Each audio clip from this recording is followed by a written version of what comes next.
quickly. Okay, I get it, I get it. I can't, we're starting the meeting. All right. Good afternoon, everybody. This is the Town of Dewey Beach monthly Town Council meeting public hearing. It's being held at the Dewey Beach Life Saving Station as well as via Zoom. Today is June 20th, 2025. It is 3 o'clock in the afternoon. With that, I'd like to start by convening the Town Commissioner meeting, starting with the Pledge of Allegiance. Please stand with your hats. Pledge allegiance to the flag of the United States of America and to the republic for which it stands, one nation, under God, indivisible, with liberty and justice for all. Thank you, everyone. Next item is roll call. Commissioner Persinger. Here. Commissioner Jazinski. Here. Commissioner Givens. Here. Commissioner Bauer. Present. And Mayor Bill Stevens is here, as well as Council, Town Manager, and Chief of Police. Can I have a motion for adoption of the agenda? Motion. Second. All in favor? Aye. Aye. It's unanimous. Can I have an approval of the minutes? Motion. Second. All in favor? Aye. The next element is to open up for public comment. If there's anyone here or online that would wish to have public comment regarding non-agenda items, I give you this moment to come forward with whatever that might be. Okay, we'll move on. Let me know if anyone comes in later. Thanks, Kate. Reports, committee reports. Commissioner Bauer. Nothing to report at this point.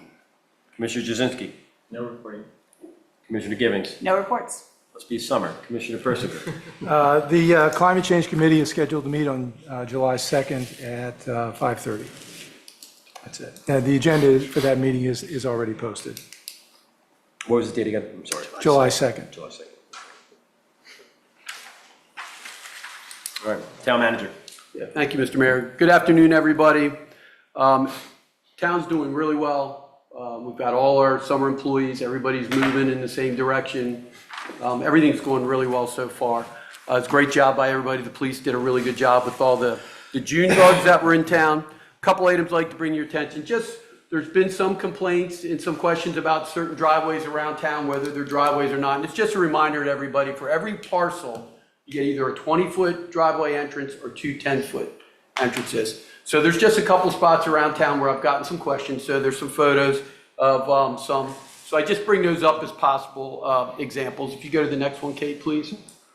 And this is another one. This one's down on Clayton Street. And you can see where the owner of the property has put two signs up to say don't block his driveway, but it's not a driveway. They already have a 20-foot opening. But I'm just trying to get the information out there and trying to educate the public. Next is the construction of our new town hall. Things are moving right along. There's 132 of those posts that are currently in the ground. They're starting to lay all the footers. That's the elevator shaft right there that they're laying, that square area there off to that gentleman's left. They're moving right along.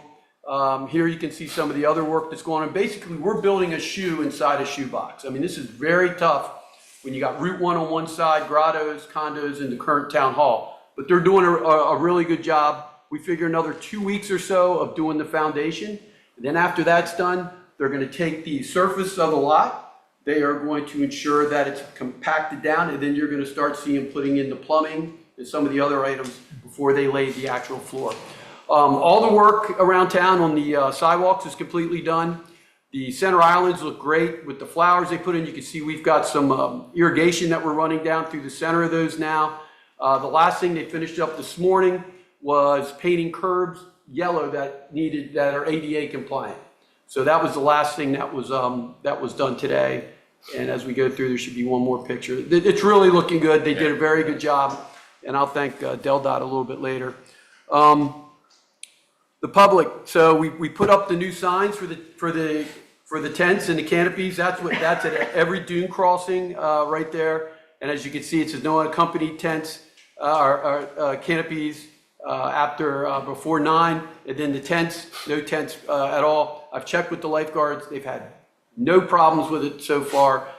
There's been a question about some umbrellas that have sides that go down, and really I'm having at that point the lifeguards use their judgment. If it's obstructing the view by having the sides go down, they have to roll them back up. But we haven't had any problems. They also have 3x5 cards with the ordinance on it that they also hand out to the folks on the beach that are setting those up. Bike to the Beach is currently going on. I've checked with the chief. I was just down talking to the supervisor in charge. So far, no problems. You know, last year we had a lot of medical problems. This year, everything is going well. Just so everybody knows, a little more public education. You can't park facing the wrong way on the wrong side of the street. That's the same in every town. Dewey's no exception. Just want to put that out there. You can't park facing the wrong way on the other side of the street. Running of the Bull for the kids is next Saturday at 10:30 here on Dagsworthy Street. We want all the kids to be there for that. Dog waste. I am getting a lot of complaints about dog waste on the beach. The town supplies a lot of bags. They're at every dune crossing. I would ask the public to continue to pick up the dog waste on the beach.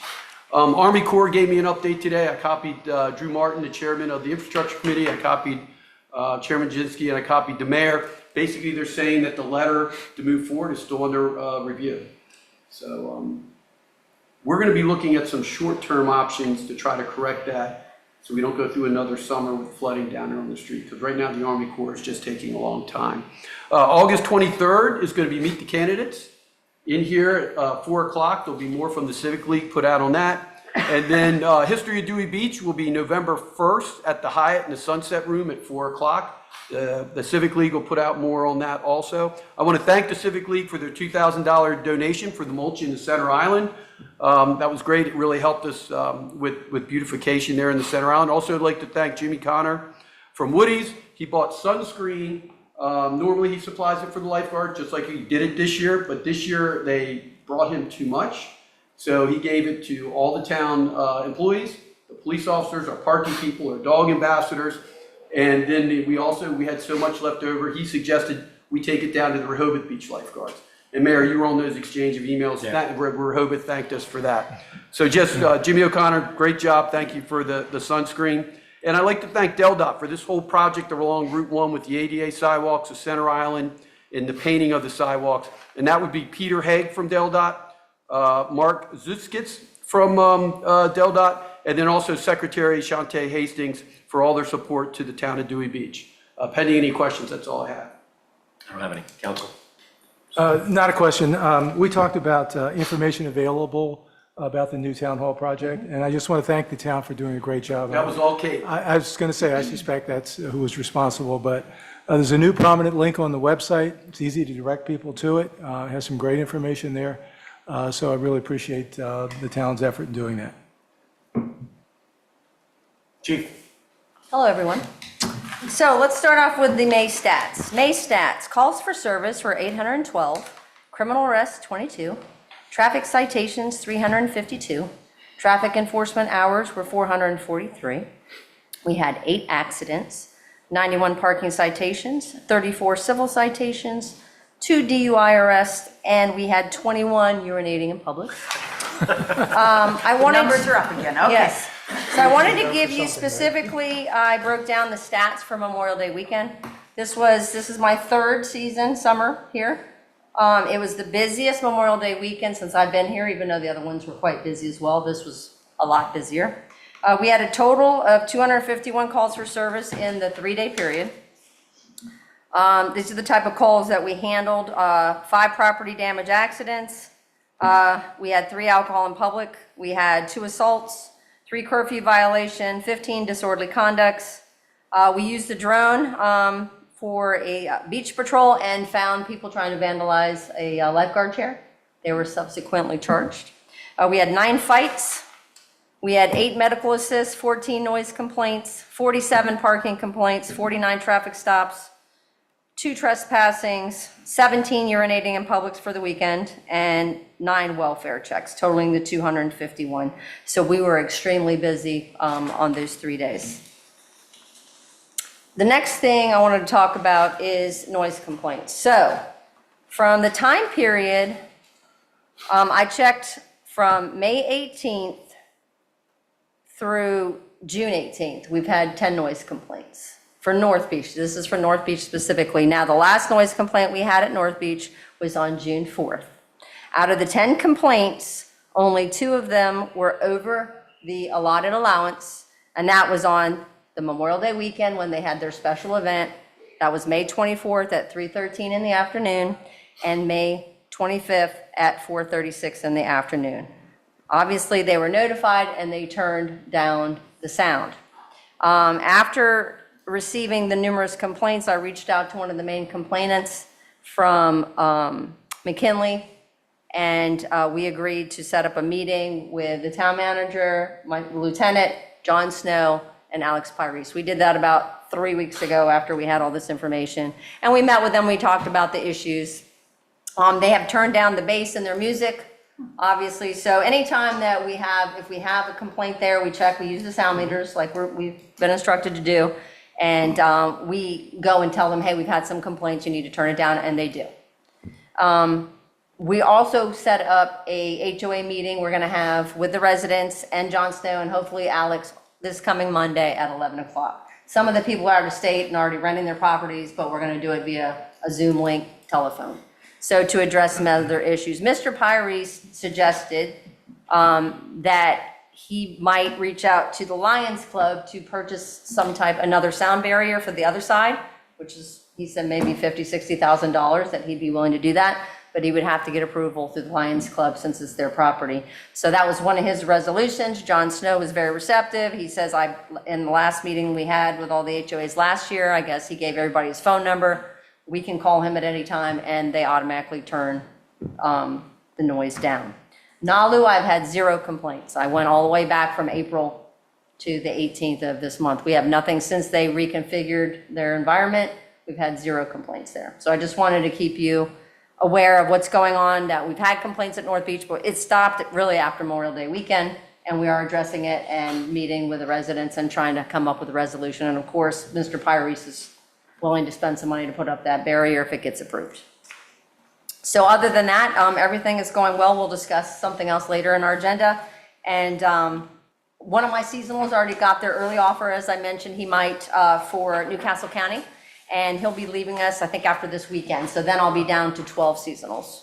Other than that, all my new seasonals, they're doing a fantastic job. They're out and about. We had 5 graduate the bike school. So they're able to ride the bikes, and everybody's doing a great job. You predicted that you were going to lose some of the seasonals. I did. So Maybe 2 that's more, why we hopefully wanna- not. Right. That's why we went. Yep, that's why I went from 10 to 13. Yes. Thank you, Chief. Any questions, Great job. Chief? Thanks. Chamber. Thank you.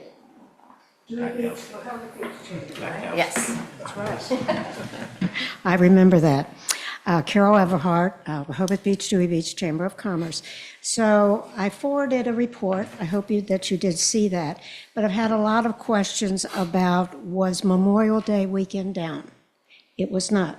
So I'm going to give you the stats for May, okay? Keep in mind that the weekend 4, which is usually Memorial Day, wasn't. It was weekend 5 that was Memorial Day. Okay, so on Wednesday, I'm going to give you first the 19971 zip code. So Indian River Bridge to Midway, and then in from Dewey and Rehoboth, that big triangle.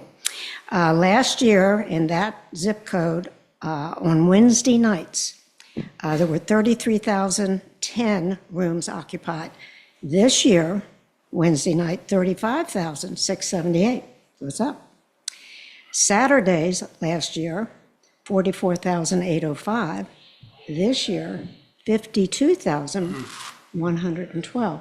So I know the state is reporting that they're down on overnight stays in hotels and motels, but our zip code is not. And the way we get this is we call our members in that zip code every Wednesday, calculate it, and it is also on our website if you ever want to know, hey, how does this look from last year, that type of thing. Also here, just in Dewey, on Wednesday nights last year, week 1, May, 30%, this year 37. Last year, week 2, 33%, this year 28. Week 3, 38% on Wednesday, 34. Week 4, which was Memorial Day Wednesday, standard, 36 and 35, and the last week, 36 and 34. Saturday night, week 1, 51,000, but this year, 72%. Sorry, it says 1,000. 51% and 72%. Week 2, 59%, this year, 68%. Week 3, 60%, this year, 75%. Last year, 80%, this year, 78%, so pretty even Steven there. And then the last weekend, which is typical, the weekend after a holiday, you almost always see a drop. You went 71% to 50%, but that is very, very typical. And that was in not the best weather in the year.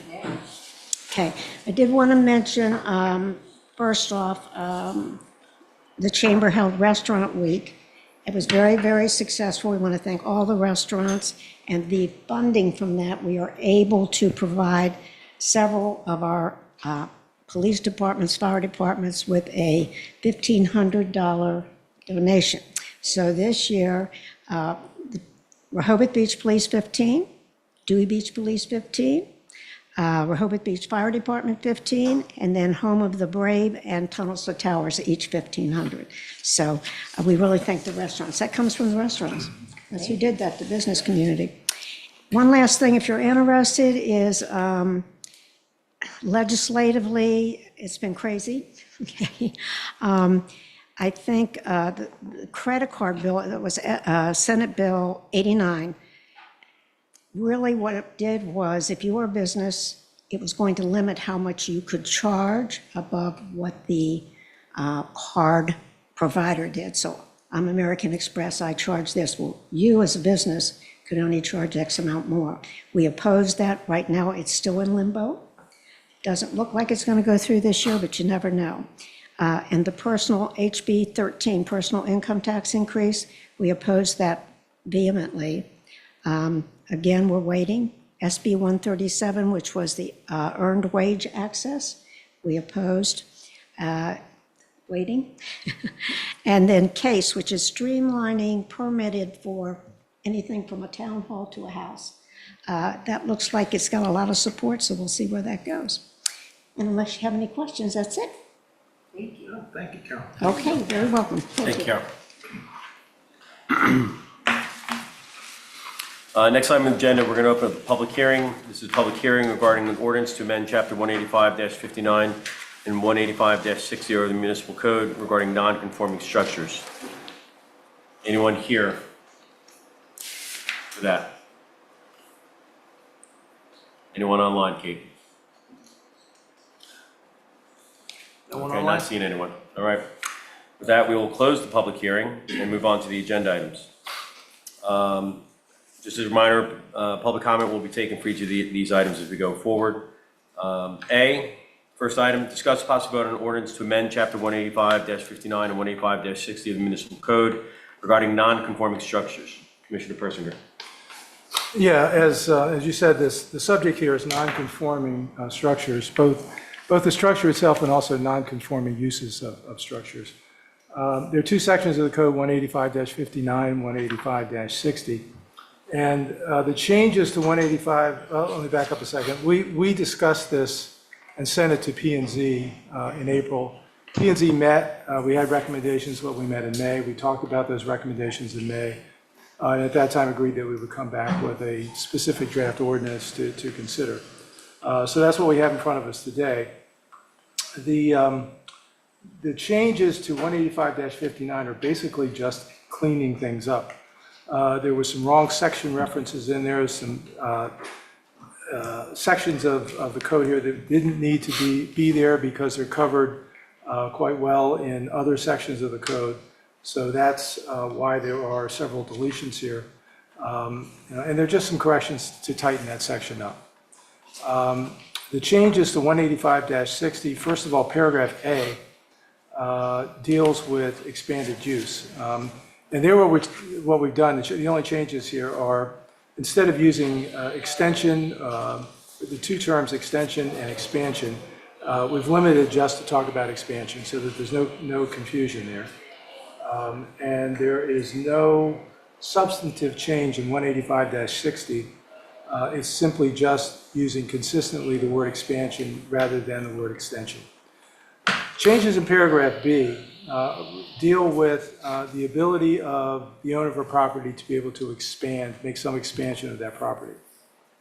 The language that we had was not clear. It was subject to differing interpretation. So what the P&Z group approved was the language that is highlighted in yellow. A non-conforming building may be altered or expanded provided such alteration or expansion does not increase the number of nonconformities or the degree of any nonconformity, but a nonconforming building shall not be expanded either horizontally or vertically in any setback area. There was also some discussion, that's what P and Z approved, but there was some discussion that the latter part of that sentence, because there's some kind of double negative language there, it wasn't as clear as it could be. So what was posted today is a somewhat different version, and I didn't pull that up right away. I'm sorry. I have to find my... Here. Sorry. Okay, thank you. The first part of the sentence would remain the same. A non-conforming building may be expanded. Back up a second. The other thing I've eliminated here, suggesting eliminating, is the word alteration. Alteration is not defined anywhere in the code. So if we stick strictly to expansion, that seems to be consistent. So a non-conforming building may be expanded, provided such expansion does not increase the number of nonconformities or the degree of any nonconformity. That's basically what P and Z approved. And then the last part would be changed to, and any expansion conforms to all required setbacks.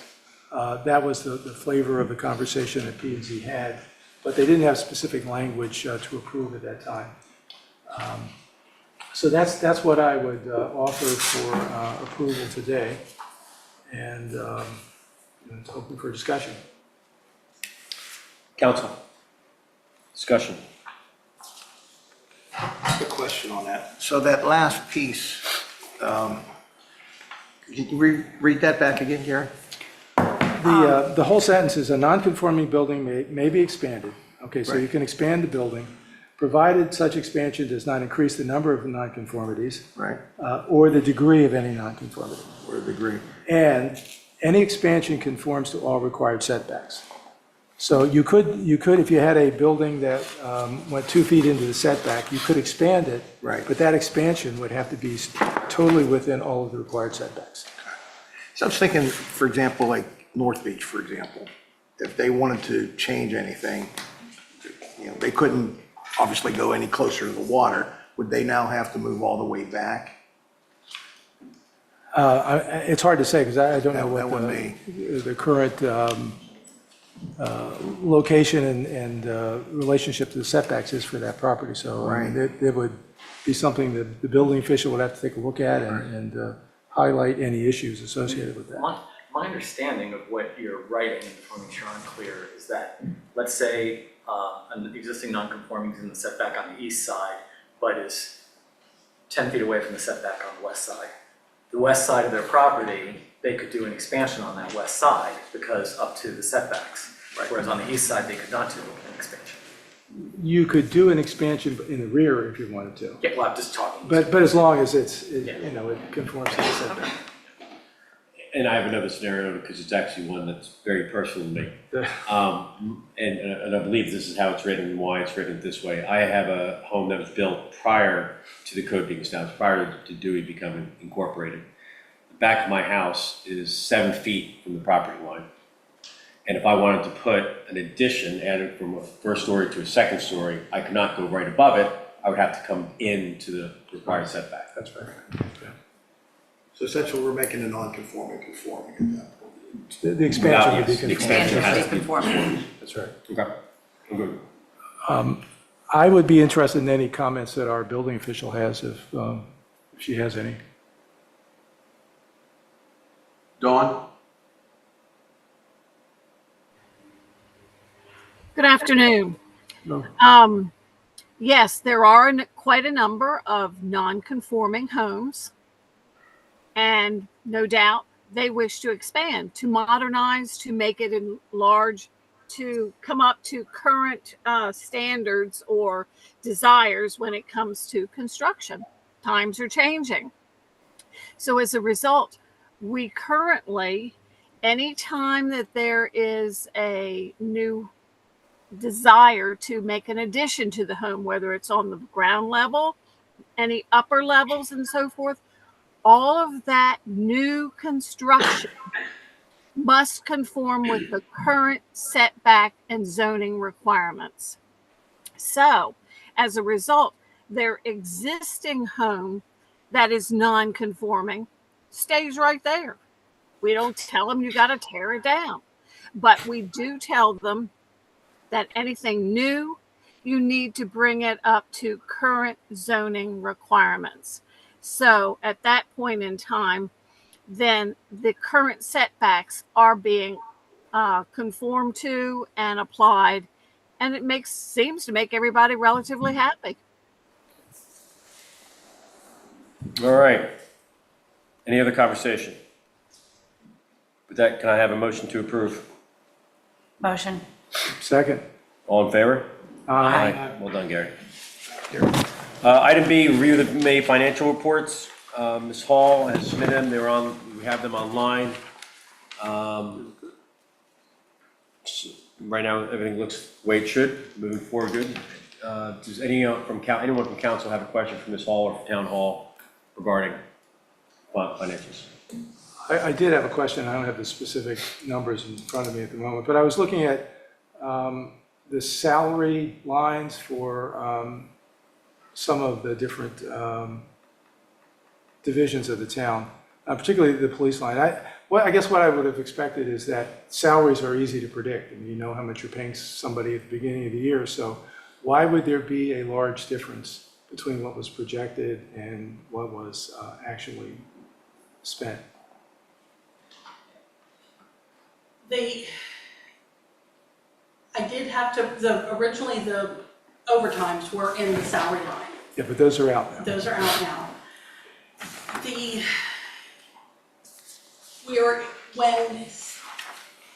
It all goes down to compensated absences and how they have to be accounted for under the new GASB standard. And I'm still trying to learn it. But when we account for the accrual every month and then the usage every month, and that affects the salaries month to month, because somebody may be taking sick time that was not predicted. And the way the new standards are, the way you have to account for the compensated absences each month, it's throwing a kink into stuff. I'm hoping to learn more about it over the next couple of weeks, because it's a new standard that came out. And that would have the effect of increasing cost? Yes, because especially in the police, as we've discussed prior, any time that they take off with their contract counts towards their hours worked.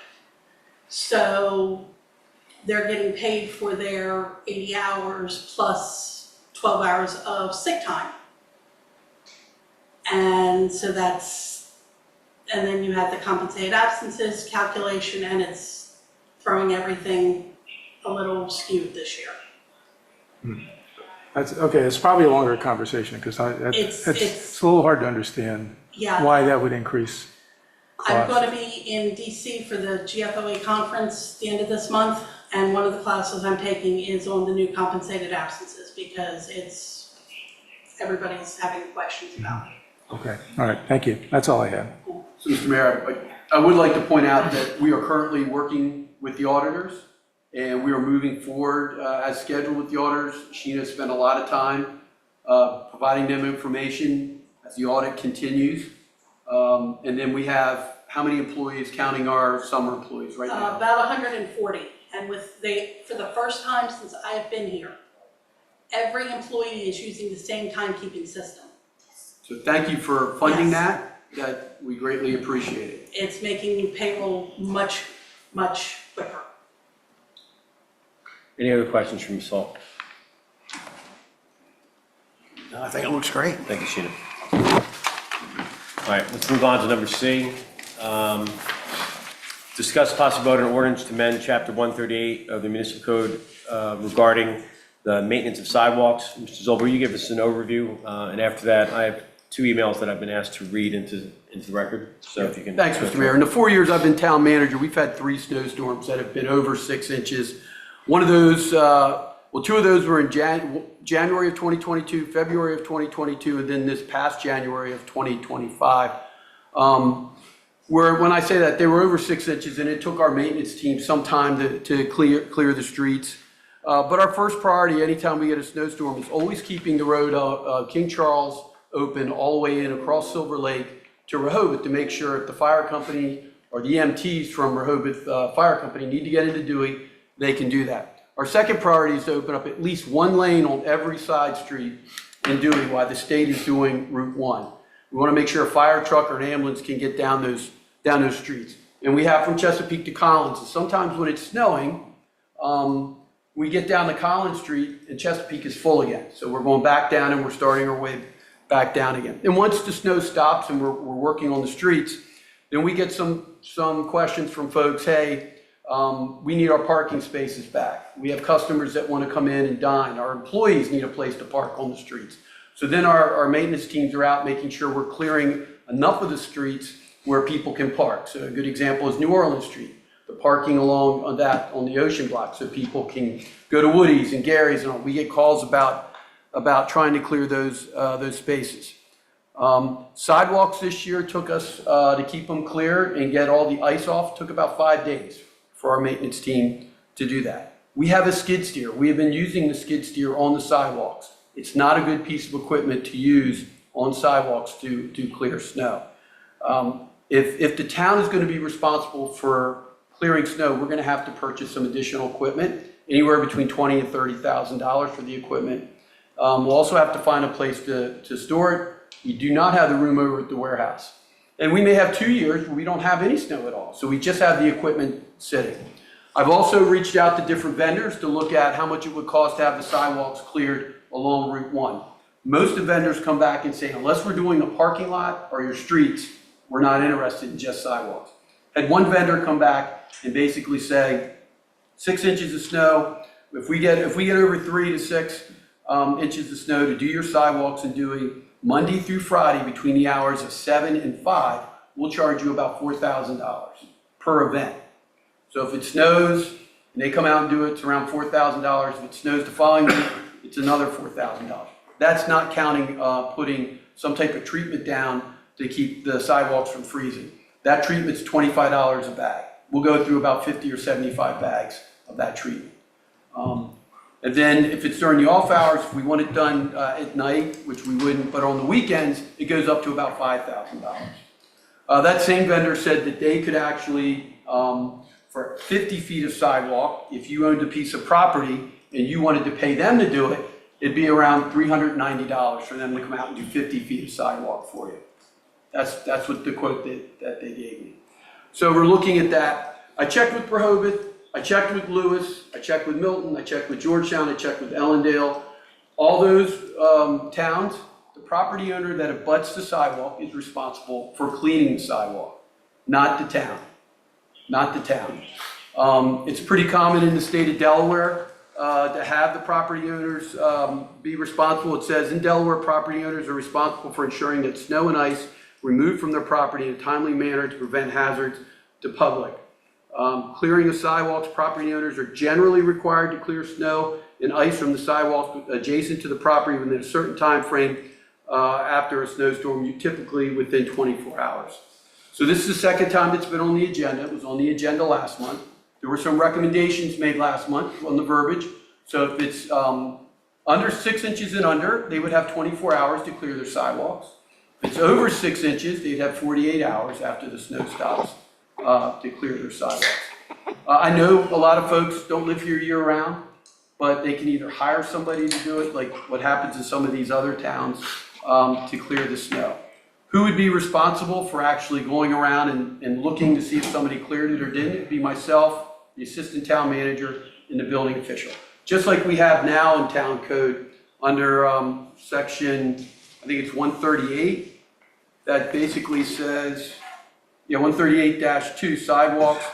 Owners of commercial establishments along sidewalks are responsible for sweeping them every day before 7 a.m. And then they're also supposed to power wash them when needed so often. And the fine there is $50 also if they don't take care of their sidewalks. So we're asking for a $50 fine if they don't do that. We have 2 maintenance people, that's it. And it takes them a lot to try to clear the whole town. And I think the sidewalks should be done by the businesses and the property owners adjacent to that sidewalk. Thank you, Mr. Zolper. Anyone here for public comment on this before I open up for council? Anyone online, Kate? No. Okay. Council, questions for Mr. Zolper? Yeah, I'll go first.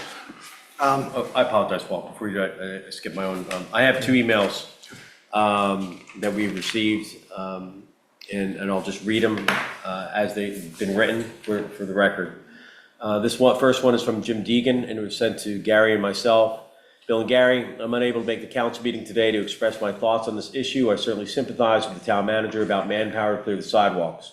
Because our sidewalks border a state road, it places a more extreme burden on the businesses, especially with the limited time frame proposed by the mayor. I'm not sure how he did that. Not only do they have to deal with the snow on the sidewalk, but the extra snow pushed over from the plows. With many snowstorms, DelDOT clears US 1 and then comes back several days later to clear the shoulders. The second plowing then pushes the snow on sidewalks that may have been cleared earlier. The mayor is also putting a financial burden on these businesses.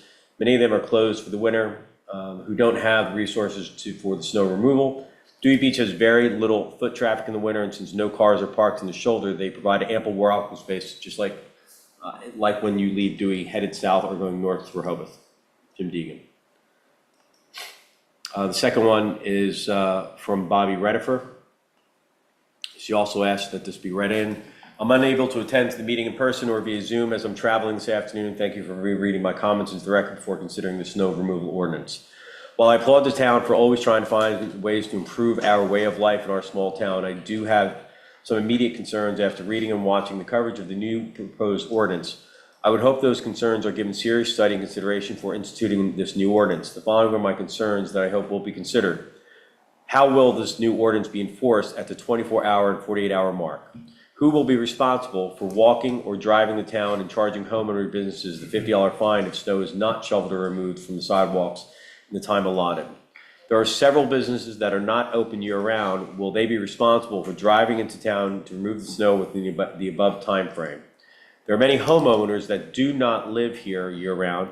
How will this be enforced? Will they have to make a trip to their property or hire someone to remove snow to be in compliance with this new ordinance?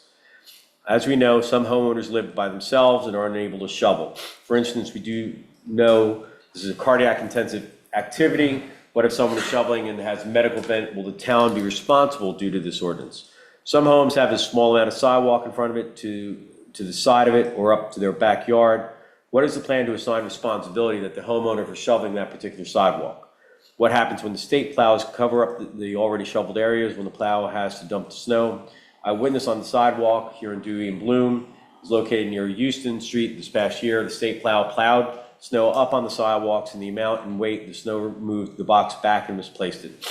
While this is in theory is a start to help the town that does not have the ability to clear sidewalks during a large snowstorm and the priority to clear Route 1 emergency vehicles, as it should be. I believe there are too many variables that still need to be worked out before passing this ordinance. Thank you for your hard work on that. On behalf of the town of Dewey Beach, you're much appreciated. Bobby Redder. Commissioner Barry, you're about to make a comment. Yeah, when I look at this issue, I'm saying, what are we trying to solve with it? And I'm assuming that's a safety issue because when the sidewalks have snow on them, people walk in the streets, and that's not the ideal situation. So we could either do something or do nothing. We've done nothing for 40-some years, so, we're going to do it now. Whose liability is it if, and this is a legal question here, I guess, if somebody doesn't clear their sidewalk and I slip and throw my back out or whatever, I get injured somehow. Is that the town's liability? Is that the homeowners or business owners' liability? Where does the line end? So this is something that we'd probably have to research a little bit, but I would say that if we're talking about Route 1, which is a state-maintained road, right, it's not our land, and if it's in front of the private property owners, I would assume the liability would fall somewhere between the state and them and not us. I mean, if they're not our streets and it's not our property, right? It's not town hall that this is in front of, we could look into that a little bit more, but I wouldn't assume that there'd be much liability to the town in this situation. Right. So someone that's not in town and there's an accident on their property while they're in Florida or wherever they're at, well, that's their liability, not ours. So we're not fixing any liability issues for us. We're just trying to keep things safer for the pedestrian who is in town during that period of time. You know, the part of doing something or doing nothing, I just thought of maybe a simple solution. Yeah, I'd like to keep people safer. Obviously, I think we'd all want to do that. But, you know, maybe we can talk about a service fee, a snow removal fee for, you know, every property of, you know, $10 or $20 or something like that. And we'll put them in a bank, and, you know, years that we use it, we'll do it. And other years, if we get too much in it, then we can suspend it. You know, I don't think anybody would be that upset with paying $10 to get their snow removed. And the things that we're doing for them now for free, you know, we should just be able to cover our cost on it. We're not here to make money on it, but let's just at least cover our cost and you know, don't burden our maintenance people if we have to hire other firms to come there, or other companies to come in and do it. And that way we're out of the, I really don't want to see us get into the public works side of the business. We keep things simple. And as long as we can keep it simple, I think the better. Thank you, Paul. So Commissioner Gibbons. I think, you know, I know something does need to be done to make sure that the snow is removed. The snow in January of this year, there were several blocks of coastal highway in front of businesses and hotels that did not get cleared, and you had to do the Frogger game where you cross the street for a while because it froze over and you couldn't get up and down the street, and that is a risk, and that's dangerous for everybody. I was actually surprised that it didn't get cleared because I had assumed, based on ordinances we already had in place, that there was a responsibility for taking care of the sidewalks in front of your business. So we do need some teeth in what we already have. I don't think we have the resources to do it with the people that we have. So either the town, the business needed to step up, or as Commissioner Bauer suggested, we get some funds to help us do it. But still, even if we had the funds, we only have We don't two have the people. We only have two people. Right. And I know that one of the town residents caught up with me about buying plows and things like this, but as our town manager said, we don't have a place to keep them. And we also can't put them on the front of the little beach buggy things that run up and down with the hot dogs. I think this is something we need to act on rather than not act on. David? So I had a question. You mentioned, Mr. Zolter, that you reached out to these other towns. Do the other towns also have fines though associated with it, or do they just have the law saying that people have to do it? No, they have fines also, They and have- they're higher than our $50 Yeah. fine. They're not in the code. There's nothing in Rehoboth, Bethany, or Fenwick Island that I could find. If you've got a citation, I'd be interested in seeing that. Yeah. Milton, it's a $100 fine. Okay, but I'm talking about the coastal communities. They're similar to Dewey. Rehoboth,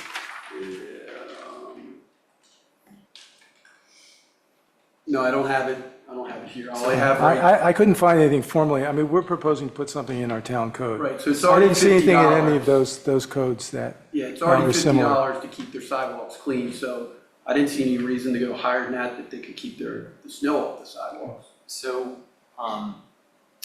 it was interesting that you mentioned that the cost for one property, if you were coming, was $340. And we all know kids charge a lot to shovel snow these days, but, you know, that's kind of a little bit insane. And obviously, people could much more affordably figure it out themselves than to be in that situation. I think that I definitely support the code saying that people are responsible for doing it. Even though we're a seasonal place, I just don't think we're really set up to be in the snow removal business. It's kind of an emergency time with police and everything like that, and besides keeping the streets clear, I think the sidewalks are too much of a bridge for us to kind of say that we're doing that as well. The only thing that I wonder is that in terms of the people's complaint about it, who wrote in, I think the message needs to be, well, you just need to figure this out and hire somebody if you're not going to be here to be able to do it yourself. You have to call around and arrange for somebody to do that. And they'll have to pay for it, and if the town ends up having to do it, unfortunately, you're gonna have to pay whatever our vendor's rate is, and it's gonna be a lot more. I don't know that we need a significant fine. I'd be even fine if we said the fine is just $1, and you're just gonna have to pay for it, and it's gonna be pricey. And tell people that you gotta figure it out. You know, I mean, even if you're traveling on vacation in a big city and it snows in the winter and you're away for, 2 weeks, in Florida or sunshine or whatever, you're still responsible for making sure that your sidewalk got cleared off.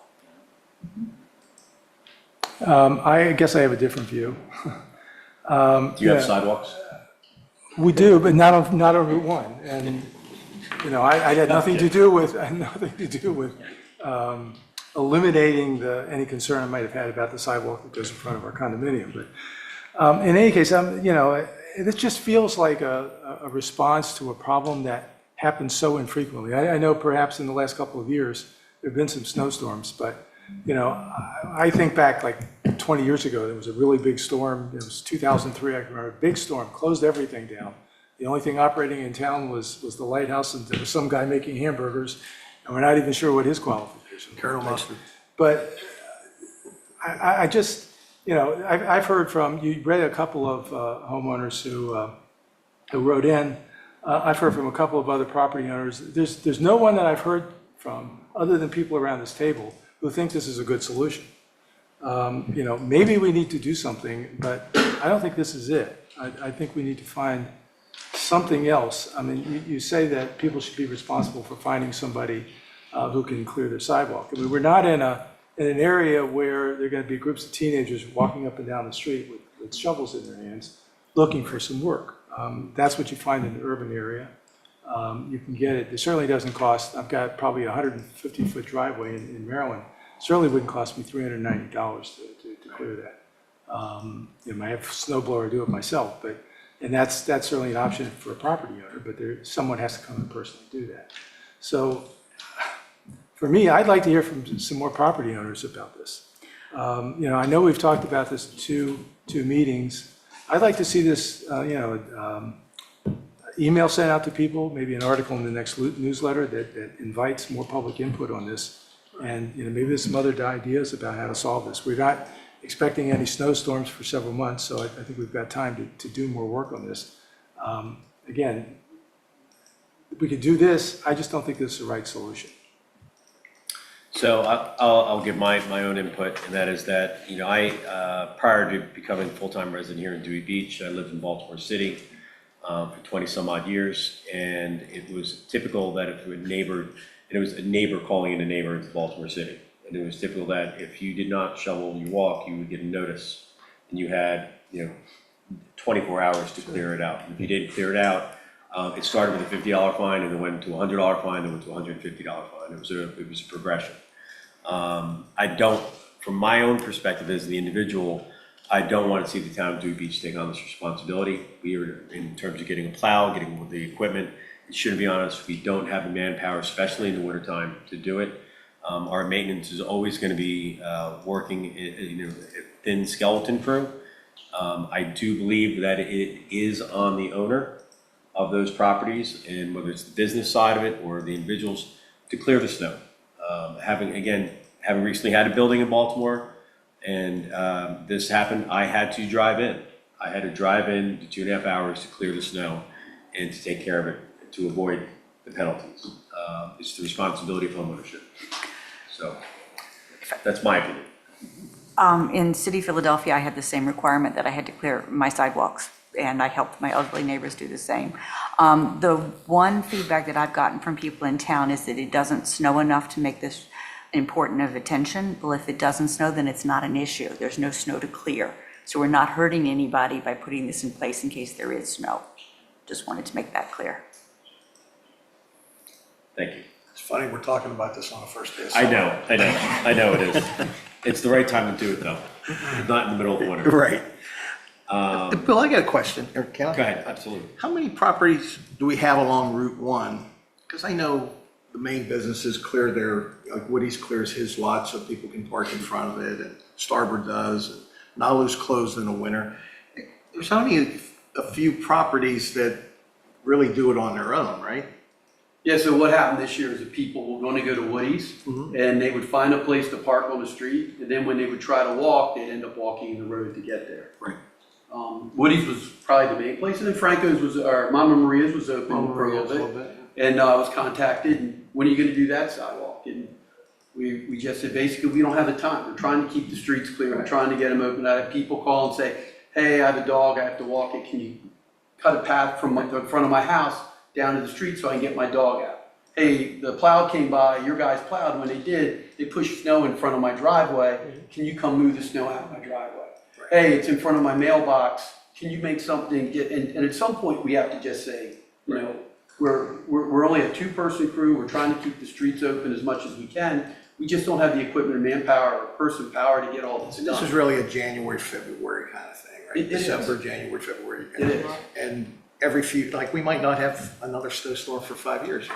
Right. So, you know, maybe, I'm in a camp of, let's do a little survey with our property owners that says, I don't think you're gonna get anybody that says they wanna should be we do responsible nothing? for removing the snow. No, should we do nothing? But then don't be calling us if you're telling us do nothing. So when your driveway's covered, don't be calling us on this stuff. That's not our job. Nobody slips and falls. Right. I just, So And we're- that's their liability at that, but that's why I was looking at from that standpoint, but, Our maintenance department is not an HOA. right. They should not be asked to be taking care of What's property. the Hyatt, what's the residences do at the Hyatt? None of the residences border a sidewalk. That is the Hyatt Hotel that borders the sidewalk. And the Hyatt has snow blowers and they have a staff that comes out and does it. It was the block party and the coffee house that did not clear this January. And so that entire block was blocked. We're not talking, in this case, I'm not talking about a homeowner or a condominium thing. I'm talking about a business in town that didn't So clear. we're really just talking about Route 1. We could probably identify the properties and say, hey, what do we want to do? If you don't want to do it, I get it, but somebody's going to have to pay for it. And we'll take whoever's not doing it, we'll share the cost. Maybe that's the best way, We that's also, the fair way to not do that it. she asked me to read this into the record, but we also did receive an email earlier from Kate Miller, the owner of the Little Store, who during the summer lives above the Little Store, but is not here in the wintertime. And she was concerned about putting this into action, because they're not here, some of the confusion. There's no floor designating the amount of snow. I think we've changed that. Our HSA requires no action until snow accumulates over 3 inches. Sidewalks have been infringed. And where she is, it's that corner going down Reed Street also. So it's a little bit more than just there. All right, council, how do you want to move forward on this? Is this a table or is this a motion? Is this? What more information do we need? I think Gary's asking for more input, and I Fair. think there, and to your point, Elizabeth, is that, you know, it's kind of, not that I had this situation, but, you know, it's kind of the theory of, shoot this in one thought and out the other.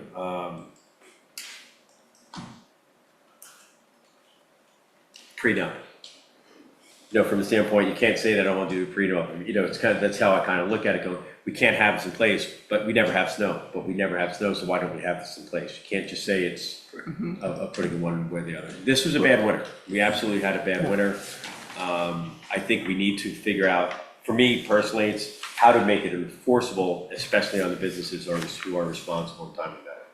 I know from my perspective, from where we live, when we had that bad snowstorm, the owners of the Dewey Beach Country Club did not clear the snow in front of their place because they were closed. They weren't here. They were down in Key West. We had to do the same thing that you called Frogger, jumping out in the streets, just trying to find the dry spots to not fall and break your head. So, Chief, in past, I mean, what would you guess the number of people are in town for like a Friday or Saturday night if we had a snowstorm in January, February? It can't be more than 100. It depends. Depends on what's going on. All the holidays, there's a good amount of people in town. Right. Depends on when And on the it hits. weekends, that's when everybody still comes to the bars and stuff, so. Right. My perspective is if, a lot of times when the snowstorm happens, in the aftermath of it, it turns into a big party, you know? Yes. Well, true. Exactly. So you get a lot of pedestrian traffic You do. trying to make their way to the businesses that are open, right? And we've Blizzard got, parties. from my perspective, we've got a big safety issue. If people are going out in the middle of the street, There you go. you That know, is, it's a big thing. and going in and out of bars and whatnot, I mean, this is not an insignificant safety issue when this happens. No, I agree with that. It's been this way for forever. I mean, that's the thing. I mean, if there's a safety issue, it's been there for forever. But I would say that the traffic on Route 1 has increased in volume over the past 40 years. And so as people are playing leapfrog and going out into the street, they're more likely to get struck. I'm not sure I'm not sure I'd agree with that in terms of the winter. Is it fair to say that most of the properties along Route 1 are businesses? I mean, if you think all the zoning, most of the zoning there is retail on the first floor and Past the split, there's a lot of residential properties. there are, yeah, places split. King Charles wouldn't be part of this, there's no sidewalk. No, I'm No. talking where it bends left. Right. It goes like 2 East of blocks. Bowie. Right, right. There's a number of homes there, and then down near Collins Street, I think Right. there's one too as well. I just wondered if there's some better way of getting at this, attacking this, and somehow, instead of talking about clearing a 50-foot sidewalk, having some service, having an arrangement with some service that could clear, all the private properties, maybe the businesses have to be responsible for their own costs in clearing. And I'm not sure what, the property as big as the Block Party hotels, even to some extent, I guess, the Dewey Beach Country Club, I'm not sure they have a good excuse for not They're open in clearing their January, own. not Feb, they Yeah. close after the Super Bowl. So that's first week of February. So I guess my perspective is, if we're not going to do this from a safety perspective, we have to be willing to fund the town manager budget-wise to pay for a third party to do it. I don't think that we should be leaving the sidewalks in this kind of shape, with people going out and drinking and whatnot. I just think that that's just not a great idea. So you're suggesting that I think we either need to do this, or we need to commit that we're gonna fund the town manager to be able to hire the service that we talked about to do it. We wouldn't be doing it ourselves, because we're not buying the equipment. right. So is there a Correct. benefit to, like, for example, the people that live in the residences to pay for snow removal if they live in a condo that has their stuff done for them now? Tough to But ask what them. about the Opal and things like that? Right, Who Opal's the does? same way. In Bayside Court where I live, the 20 homes, we pay for our own snow removal. The town doesn't have the resources, the state doesn't have the resources, so we pay an individual to come and plow for us when it happens. And do we have any idea who does their sidewalks? Because they were clear. I think they have a landscape company that takes care of all Okay. their stuff. But to the point, I think David's right. I'm not against what this says, I'm not for, I understand the issue, and the issue to me is public safety. And I don't, if we're saying now that we want to give the town the ability to hire, then we can put that into the budget, do an adjustment to the budget if need be.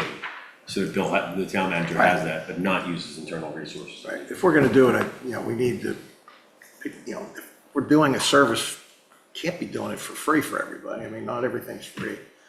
I mean, a nominal fee of something, but how about just for the people that we would deem that would be responsible for clearing the sidewalk, which is just Route 1?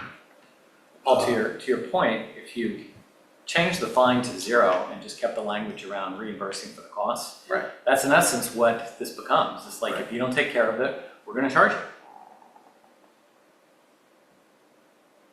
Oh, How much? whatever the cost is to Well, I have it mean, done. you don't know how much, it would be better to have something prearranged so that you have a vendor who could do this for you, and then those property owners could share in the cost of that. There may be some residual cost to the town, but it certainly wouldn't be the entire thing. How about an opt-out option? If you wish to take care of snow removal yourself, and if you Yeah. want the town to take care of it, there will be this fee. And it'll be Yeah. based on how many foot along the street. I mean, candidly, we don't even have to have people opt out. We just pass the ordinance that says you have to do this. Change the language so that the fine is 0, and that you're gonna have to pay the cost. And then basically, when the period is expired, you call your vendor and say, if it's not shoveled, do it. And then you basically have to spend, the time you do have to spend is to invoice everybody for what that costs the town. Material. So, 2 paths. One, do we table this to actually have more defined, so what we're talking about now wasn't posted or reviewed, That's true, we can't. and then come up with a better answer for the problem that we're trying to solve. I mean, all we're changing would be, with my idea, is changing the fine to 0. You know? But we are adding. Not fine them, but just get reimbursed for it. That's already in there. It's in- Yeah, it's already in it. Rest of paragraph C. If they don't do it, they'll remove the snow, they would have to pay the cost of the move. Well, if we made this decision July 20th instead of June 20th, I think we're going to be fine, so. Yeah, that's true. But these are good ideas, I Oh, I think. see, okay. You know, we could So motion. motion to table this. I second. All in favor? Aye. D, discuss possible an ordinance to amend chapter 120 of the municipal code to clarify placement requirements of standard mailbox assemblies. Mr. Zolper. Yeah, we just wanted to clarify, I wanted to clarify the standard mailbox, I wanted to add that in there. Standard mailbox assembly must be placed no more than 36 inches. We wanted to change that in the United States Postal Service, basically, because a mailbox with the Postmaster General seal of approval meets the UPS size and construction standards. If the builder, and if they put it in and matches our 40-some inches high off the ground, 8 to 12 inches from the edge of the road, 36 inches from the driveway. We sent out 3 letters to just 3 different folks in town that had their mailboxes further than the 36 inches. And as of today, 2 of them have complied. And I just need to check to the one on Chesapeake Street, and I think they've complied. Then what we're gonna do after that, we're gonna roll out 3 more. And we're just gonna do it, so, because I've been getting questions from all 3 individuals every time. I got a question yesterday from one of the individuals on McKinley Street about where the mailbox should go. So it seems to be working. I just wanted to put standard in there, so there's no doubt when we're talking about a standard mailbox compared to the cluster boxes. Got it. But then what are the rules for cluster mailboxes? For the cluster boxes, I think we have in there that it's up to the town manager where the cluster boxes can be placed. That's in the existing ordinance? I think it is, I We think it's in the discussed that. first paragraph, the last sentence on the existing. Give us a minute.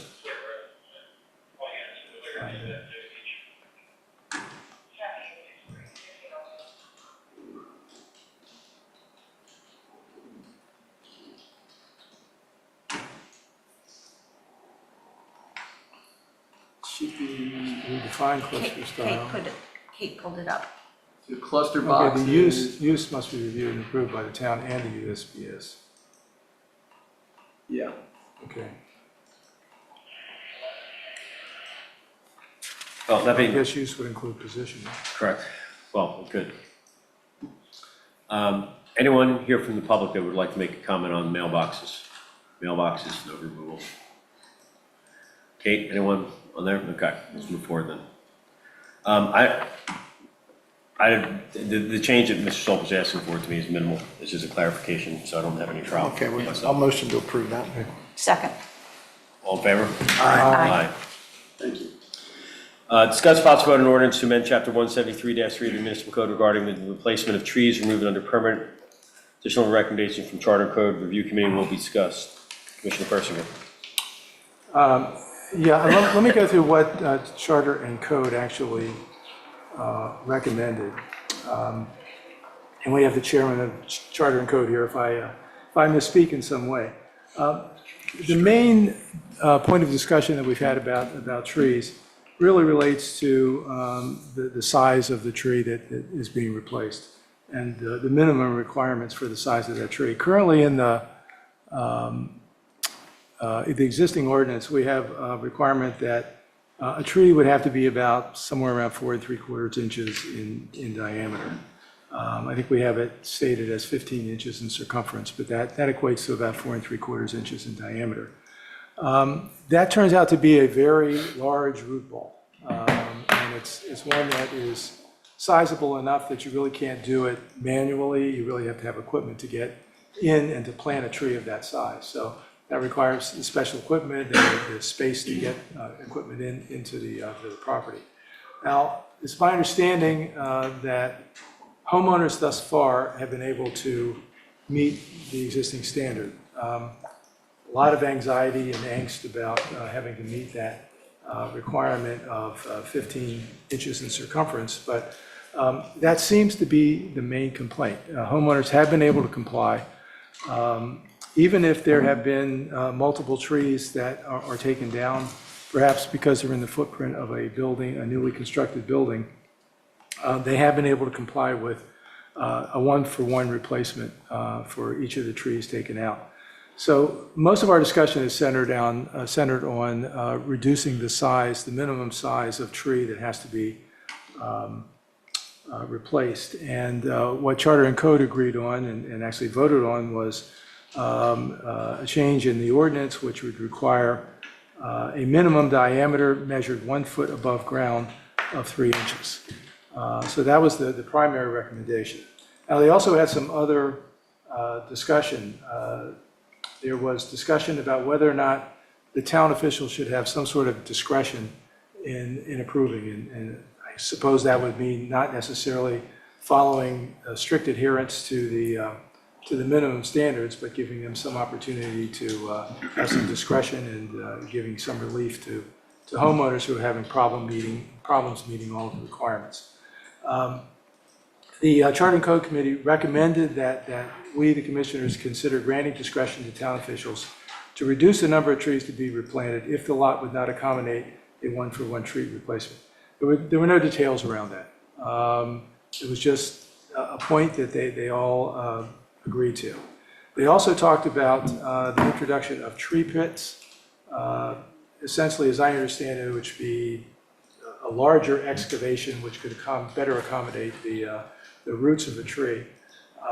Or it could be some sort of a root barrier. If you're talking about protecting the foundation of a home, you'd put some sort of a barrier between the tree where it's planted and the foundation of the house so that the roots would not grow into the foundation. The committee recommended that be considered, but they wanted to have further discussion about that, to have further details about how that would work and what the requirements should be.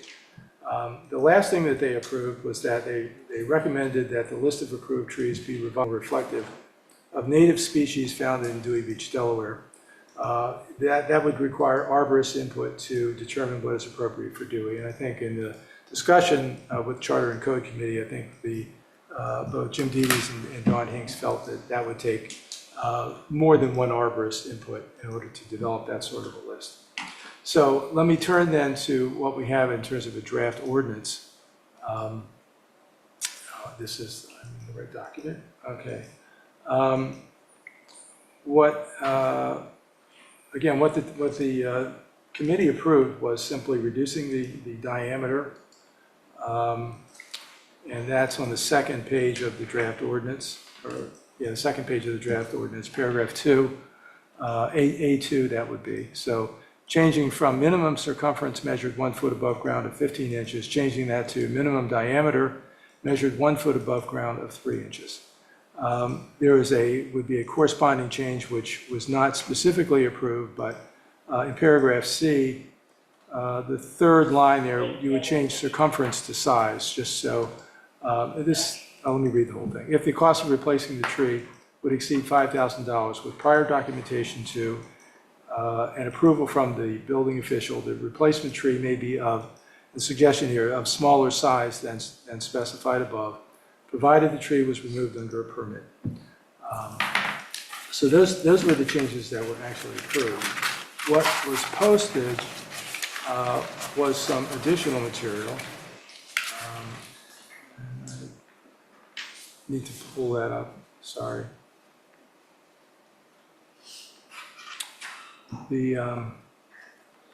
What was posted includes some additional material. I had sent some material to the town suggesting that, in considering this and considering the Charter and Code recommendation, first of all, if there was a need to have some flexibility, if this group felt that there was a need for town officials to have some sort of flexibility, I offered a paragraph, and that's highlighted in yellow in the ordinance that was posted, where there's a process by which the number of trees that would be required to be replaced could be reduced under certain conditions. So again, the first level of consideration is, should town officials have some discretion on this issue? I mean, we're trying to protect the tree cover. That's the notion here. There have been no substantive situations that I'm aware of where property owners have not been able to comply with the current recommendations. Do we believe that there's a need for town officials to have any additional discretion in the number of replacement trees? Yeah.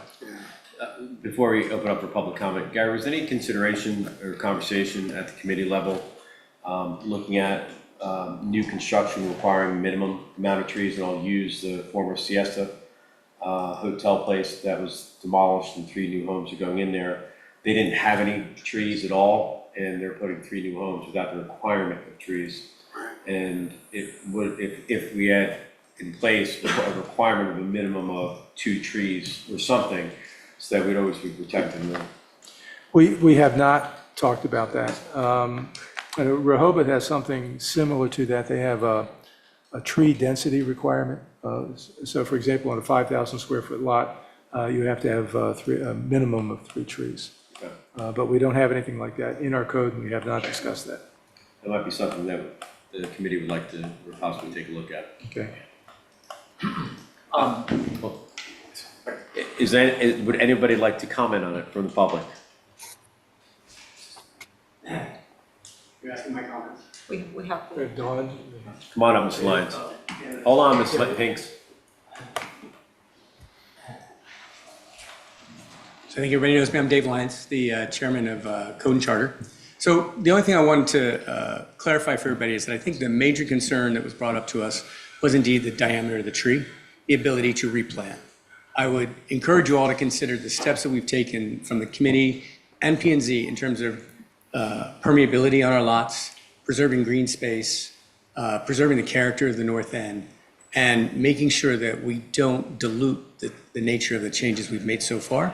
Just because I too would say I've not heard, even in the meetings I've attended, a hardship in this area. So I am encouraging you to really think through that. I think it puts the town in an awkward position to have to decide whether or not something fits or not fits. It puts the code enforcement group in direct conflict with the homeowner. The homeowner is always going to want what they want, and that puts them in a difficult situation. So I would encourage you to address the first issue, which is the size, if that's what this group feels.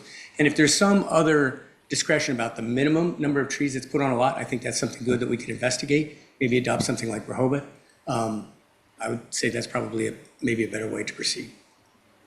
Thank you, Ms. Lyons. Kate, anyone online? Is that the one who keeps raising her hand? Yes, Ms. Hinks.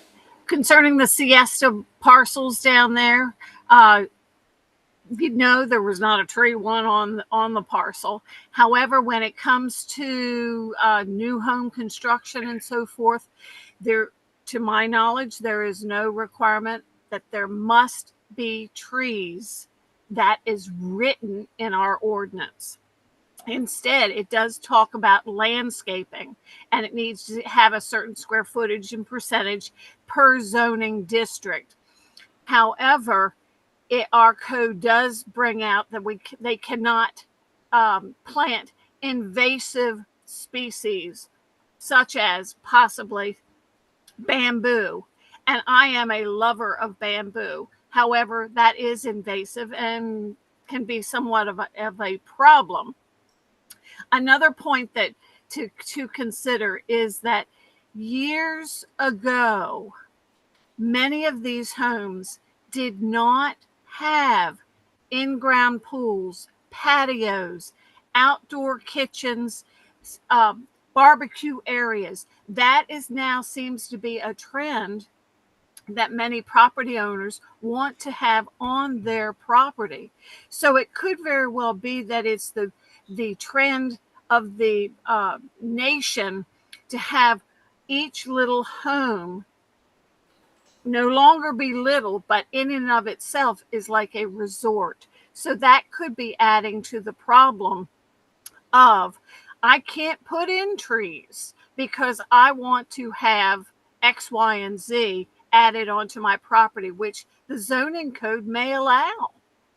So that might also be a thought to consider and think about the changes in the mindset of people that are building here in Dewey. Thank you, Ms. Hanks.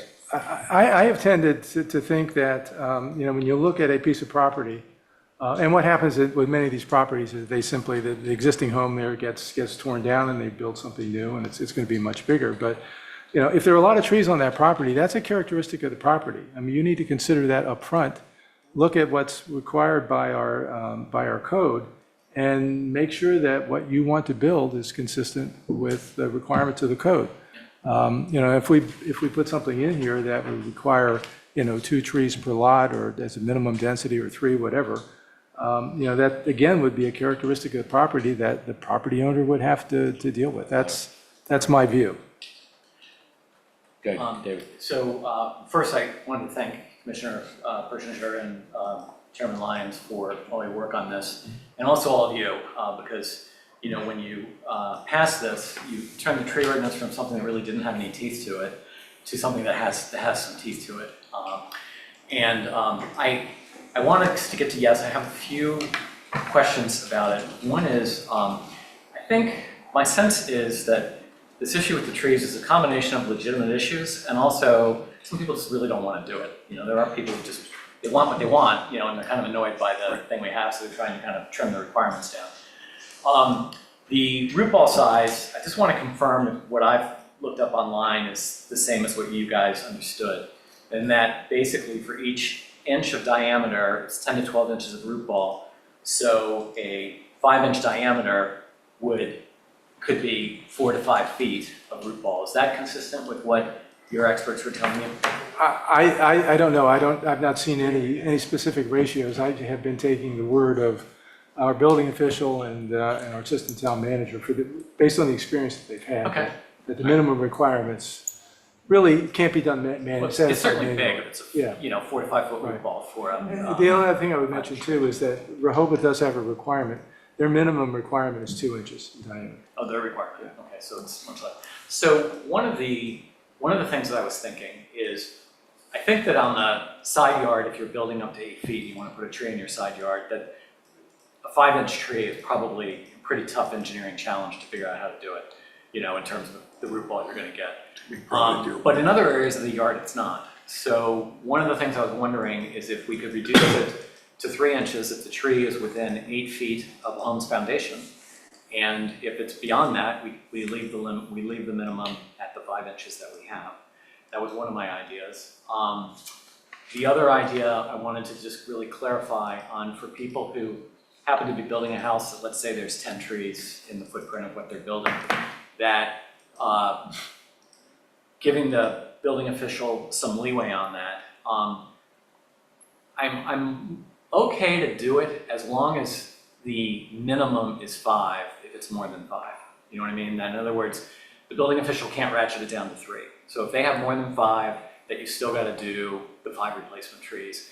When people are building new homes, they tend to be substantial in size, let's be honest about it. And I'm not really sure, just in terms of the size trees we're doing, that more than 5 would even necessarily make visual sense, if someone's building a fairly large home. So those were kind of my 2 ideas around this. I don't know what other people think of it. Oh, they seem reasonable. I don't, I don't mind the building official having some discretion. I mean, every time you try to make a one-size-fits-all solution, one size doesn't fit all. We need to be reasonable with the property owner too.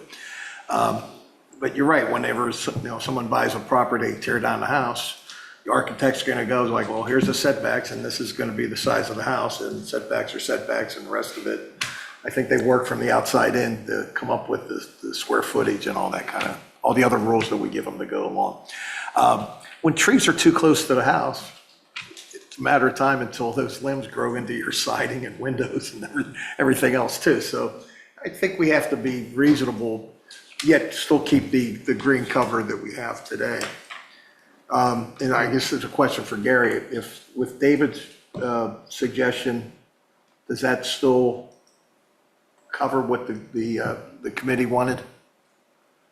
Yeah, I mean, it's certainly, it's a modification of what the committee recommended, but the issue of requiring just a minimum of 3 inches if it's in the 8-foot setback, but, minimum of 5 inches elsewhere in the lot, that's still, you still have the problem of the size of the root ball for those 5-inch diameter trees, and you still have a problem of getting equipment onto the lot, which, causes some other problems. I can't say I would necessarily vote against that kind of change. I think anything here might be an improvement, provide some relief to people, but I'm not sure I would be greatly in favor of it. Yeah. I mean, Dawn and Jim Dede's had the experience with the people who've done the larger root balls. Right. And have they been able, let's say in their front yard where they're putting trees in, have they been able to get the equipment in? Have they been able to get the equipment into the backyard? Ms. Hanks? If they do that first. Most of the ones have brought in I guess the kind of tree that would have a smaller root ball. Certain trees have larger roots and so forth, so they would go toward the back of the lot. I know Jim worked with a landscape company with a large root ball. The neighbors were complaining about the kind of tree that they anticipated being built and affecting their property. However, it worked out in the respect that then those trees were placed in the front yard where the equipment could easily get it. So it's a lot of times something that possibly property owners need to have a better understanding when they're building brand new homes, brand new dwellings and so forth. They've got to take the consideration of, yeah, you want the biggest home you can put on the lot, but you also have to put in the appropriate trees per the native list, and where are you going to put it on the lot? So sometimes possibly better communication that I could use with property owners at the beginning of the construction of their home during the plan review stage. Not just plan review the building, but also look at the landscape area. Perhaps that might also help. In terms of the issue of discretion, I would not favor just writing something that says that the town building official can provide some relief to the homeowner in specific circumstances and, kind of maybe guided by the arborist. To have something that's vague and ill-defined is going to be a really slippery slope, I'm afraid. You make some allowance for one homeowner and the next homeowner wants maybe the same allowance or a different kind of allowance. So if we're going to provide them some kind of discretion, that's why I offered this alternative paragraph. If we really want to provide them with discretion, then I think there had to be some criteria and a specific process that has to be followed in order to make a determination that it's reasonable to reduce the number of trees. So Yeah, and I support what you wrote as long as it's clarified that 5 is the minimum. Because when I read the paragraph, I wasn't sure that 5 was really the minimum. And documentation is going to be very important because somebody's going to say, well, you let them do it. So you have to have, Right. we didn't let them do this because of this, we let them do that because of that. And that's going to have to somehow be maintained. That's why it has to be a sign, it would have to be a sign stated by the arborist, and the arborist would be of the town's choosing, not just somebody that the homeowner finds. Yes. Come on up. Go ahead, yeah. So, I appreciate the discussion. I guess the only comment I'd have is 5 the right number? Is 6 the right number? 7 the right number? Is 4 the What right do we number? know? Is 3 the Right, right right. What's the right number? And so one thought might be, what's the minimum an arborist, when we do this plan, right? The whole point now is that when you bring in a building plan, you have to bring a landscape plan, right? The officials have to approve the landscape plan now. We make the homeowner aware of what the requirements are before you start. So why don't we go in with the homeowner and say, this is what you've got to plant? Whether it's, let's have the arborist come in and say, look, this lot will accommodate 7 or it'll accommodate 8, whatever the answer is. I just hate to say 5 if it will handle 6 and somebody's taking down 12. That's my only point. Well, the language says the arborist if the arborist says 6, it stays at 6. The only thing is, regardless of what the arborist says, it's 5 trees. Thank you. The 5 is just a trigger Okay. for. That's great. Going That into this solves it. process. It's a floor. That's good. Yeah. That's it. mean, not, and again, not to throw another curveball into the conversation, but, when we think of the overall size of the canopy on the property and how much the current trees are taking up in the green space that they're providing, we have a situation right now of a property that has not been converted, that will be converted probably next year or two. It's on Bayard Street. The woman that owned it passed away, and it was left to the church to sell. It is one of the biggest trees I have seen, period, not just in Dewey. It is easily 14 feet in circumference, and it's a big old oak tree. And then that requirement, they only have to put one back. And so to me, there's an issue in terms of what we're losing from losing that huge canopy, from a green space to crepe myrtle sitting in the corner of the property. And would that be in the footprint of a new So structure? it's right in the middle of the property. Okay. If you drive down Bayard Street, Right. I'm trying to think of the cross street, Bill, do you know off the top of your head? Houston, I Is it think, is Houston? there, yep. Yeah. I see your point. My fear is that if you truly try to protect a tree and say a house's footprint can't be around it because. Oh, that tree's gonna come down. You know what I mean? But if you- That's my point. That's my point. If you're gonna put a twig in where a mountain was, that's the issue. Yeah, it's valid, and that's kind of why I want to, other than within the range of the foundation, start with these 5-inch diameter trees, because that gives you a many more years than the 3-inch tree in terms of a head start, on getting that tree canopy back. To do trees that are the kind of size you're talking about, it's hundreds and hundreds of thousands of dollars, and it's not really practical or feasible to be doing that type of thing. Yeah.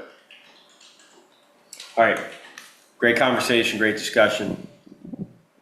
One of the questions where we have a draft ordinance. We have a draft ordinance, so do you want to start in terms Well, of yeah, possible modifications? I for what would you've heard? first suggest that we delete paragraph 173-3A4, a tree root barrier will be installed. That needs more discussion, and maybe something that Charter and Code may want to recommend, but at this point, I don't think that's something we want to include as a requirement in the ordinance. Strike that, okay. I mean, it may be an appropriate planting technique that some homeowner may want to use, but I don't think to reference it here in the ordinance is necessary. I don't have alternative language for David's Great. thoughts about the 5-inch requirement. I guess I'm really not in favor of that. I think 3 inches is enough. Rehoboth's minimum is 2 inches.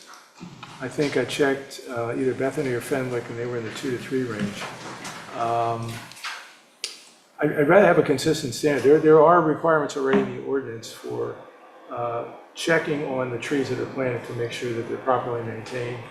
And if there's something wrong, I guess, I don't know if they're subject to a fine, the homeowner would be subject to a fine or just replacing another tree, but there are already some requirements. So, I mean, I don't know if you have alternate language you want to suggest. Well, can the consider alternate that. language would be that the circumference is 5 inches unless it's within 8 feet of a foundation, in which case it would be 3 inches. And that's the diameter, Diameter. Okay, so minimum diameter measured 1 foot above the ground of 5 inches unless the replacement tree is within 8 feet of the structure. And then it could be. And then And then it's 3 3 inches. Okay. Right, and then that would be 3 inches, right. And so take out paragraph 4. C would be, the change in paragraph C is minimal. I don't know, paragraph E, if we want to include that in the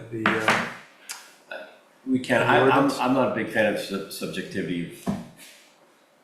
Town manager or town official has the ability to I think it's a setup Right. for them. I think they're being set up to have to trouble. fail and to have an Yeah. issue. You think this is subjective? No,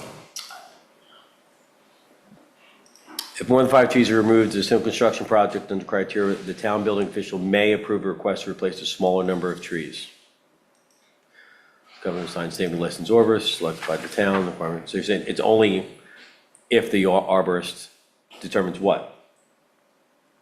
Well, the statement, if,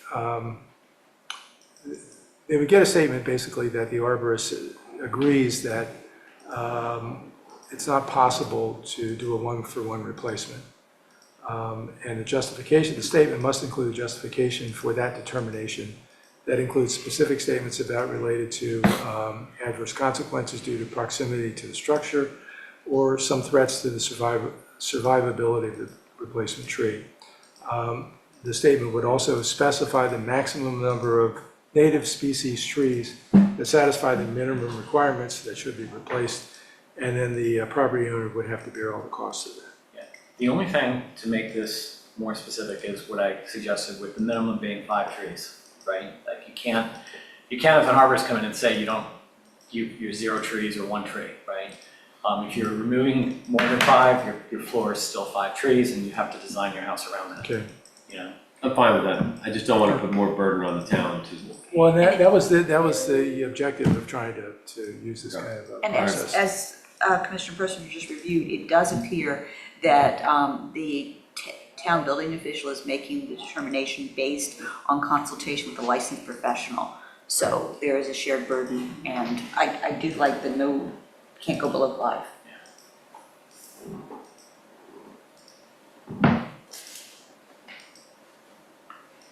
I'm trying to figure out where we put that.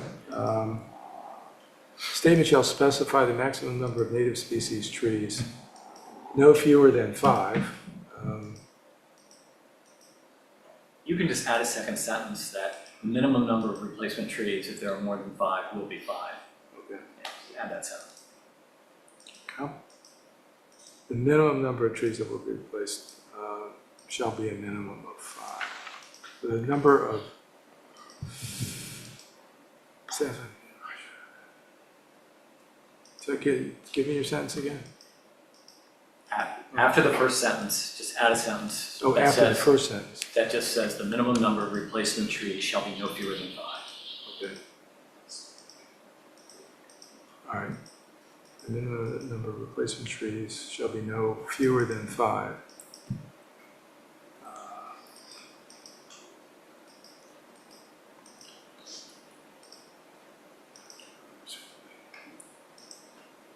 Smaller number of trees, but no fewer than 5. You could do it that way too. You can say but no fewer than 5. But no fewer than 5. Yeah. You can do it that way, it's a little simpler. Right. Right. Okay. So we'll add that. Kate, we get that for the ordinance? She'll get it later. And we're gonna stay focused on measuring the trunk, and because there's so many different types of trees being considered, we're not looking at canopy spread, it's just the size of the trunk, Right. yes. And the committee in the future will look at minimum trees on, okay. But that's not part of, all right, so do Properties you must have have your, trees, please. are we Yeah, that's good, yeah. in agreement with the motion? Yep, Right. I'll second that. All in favor? Aye. Aye. F, discuss the possible vote to refer to the Planning and Zoning Commission amendments, Chapter 185-46, and the Table 2 bulk standards as recommended by the Charter and Code Review Committee. Mr. Persinger. Probably at this point, several months ago, we talked about assigning to Charter and Code the responsibility for looking at the issue of properties that are in a flood zone and what that property owner can do if they want to elevate that property, or what they must do if that property is substantially damaged, that is more than 50% of the value of the structure, what they must do in terms of elevating the structure. The Section 101 contains the flood damage provisions of the town code. And when those were last revised, somewhere around, I think, 2015, they also created an exception in a separate section of the code in 185-46, so that if there was a property that was, get to the right code section here, so I don't misspeak. If there was a property, sorry. There was a property that was built before the adoption of the flood insurance rate maps. And if that property, when elevated, would exceed the height limitation, again, back in 2015, they deliberately created an exception to the height limit. so that that property could be elevated in the same configuration and not have to lock part of the top floor off or make some other adjustments. And the problem was that there's some language in section 101 that seems to conflict with 185-46. And while, you might be able to interpret those provisions in a way that does allow for this exception in 185-46 without violating section 101, it seemed better, at least in terms of the committee's view, that we make that clear. So there was a proposed change to 185-46, which says, in order to qualify for this exclusion, the exception from the height limit, the owner must supply proof via a site survey, original building plans, or other appropriate support documenting the height of the undamaged structure. And again, this is in a situation where the structure has been substantially damaged and must be elevated. There was an addition that our building officials suggested that supporting documentation must be sealed by a registered professional land surveyor or registered professional engineer. We had to also make a change to, recommend a change to table 2 to make all of this clear, so that the change to table 2 would refer someone back to section 185-46, so that exception would be clearly stated and available for a property owner in that situation. So that's what has been proposed here. And the plan is to refer this to planning and zoning, because this is a zoning issue for their consideration and recommendation. Seems reasonable. I'll motion that. We have to hold for public comment. All right. It's gonna go there. Is anyone here for public comment who would like to discuss this? Not hearing any, we'll move forward. Do I have a motion, Commissioner Bauer? Motion. Second. All in favor? Aye. It's approved. It's where it belongs. All right, last item on the agenda, discuss possible amendment to chapter 117-12 of the municipal code regarding violations for failure to acquire business license.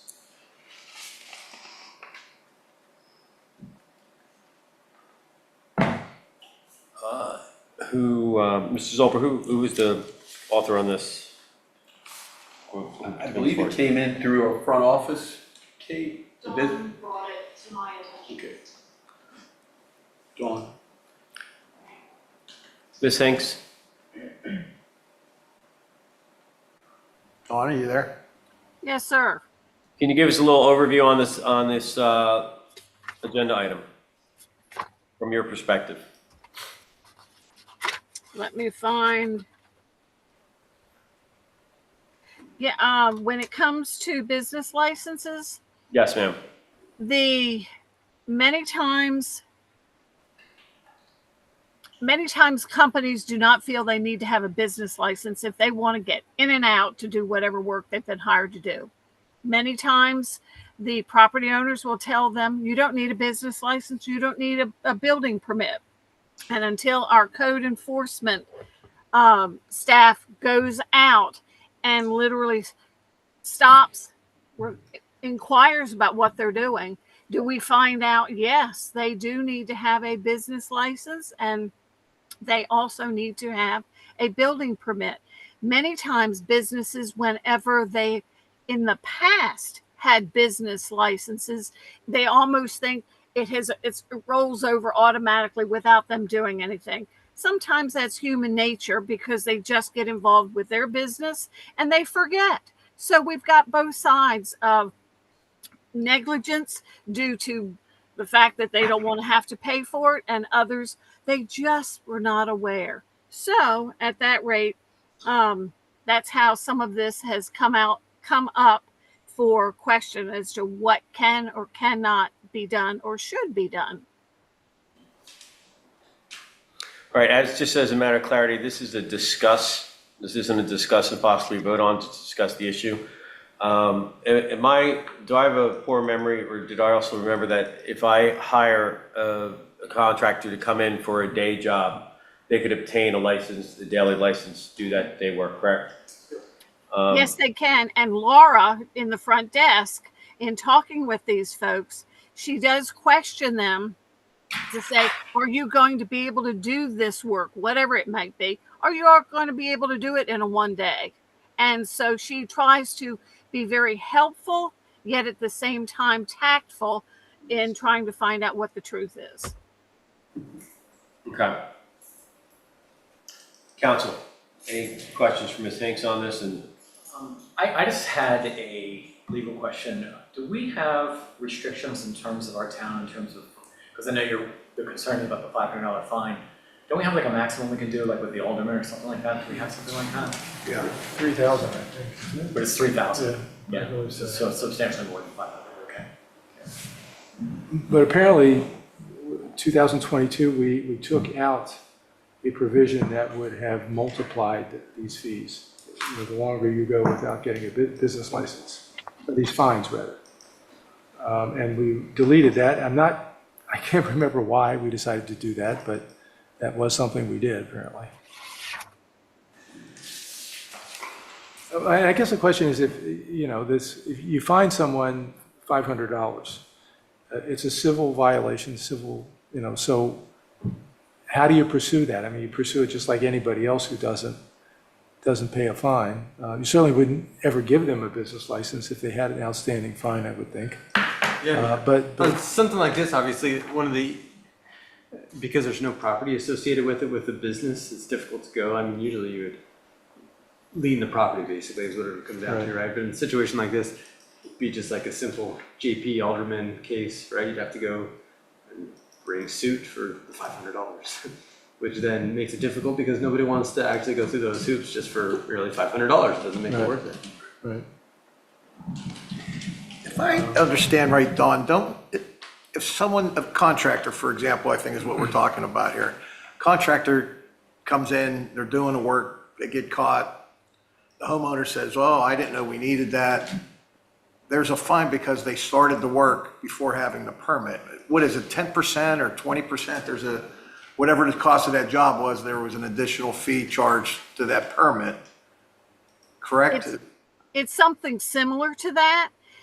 In our code, and I don't know right off the top of my head the code number, it does state that anytime a building permit would be required, then of course and it was a building permit was not obtained before starting the work, that building permit fee of 3%, whatever the amount of the cost of construction, can be doubled.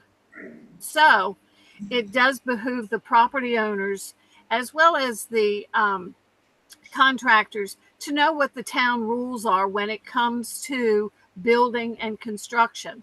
And of course, our codes are not just specific to us. You go to any town, any area here within the nation, they require building permits and business licenses. So this is not just a Dewey situation that wants to be sort of off the wall. Right, so this would be in addition to what the building permit was. This would be a fine to the person for not obtaining the business license. Okay. This provision applies also to someone who rents their property without a business license too, doesn't it? Okay. I guess I'm not sure what else could we do here. Come up with a number, $500 or something. Well, I mean, we have $500 in here. That's failure to acquire a business license is $500. That's the fine. What else One could thing we that's do? just not clear to me, when we find these individuals, are we still requiring them to pay for the business license? Yes. Because obviously we'd want to make sure that that's part of it, right? It's not just a $500 get out of jail, but it's $500 plus you still need to pay for your business license fee. And that's something that wasn't quite clear to me. Obviously the standard language, which apparently you took out, is, each continuing day is a new violation and should be, fined as such. That's something common. You can always put a cap in there, each additional day will be a new violation, subject to a maximum penalty of $1,500 or something like that, so it doesn't get out of control. Okay. Yeah, I guess if we want to move forward with something, I guess we should write up because this would be a ordinance then, right? Wouldn't be a resolution. It would be an amendment probably to the existing ordinance. Yeah. But one of the things Pat brought up is the fact that, here is, for us to go against a contractor illegally doing the work or not doing the work under a proper license is the issue. The homeowner also has created that issue.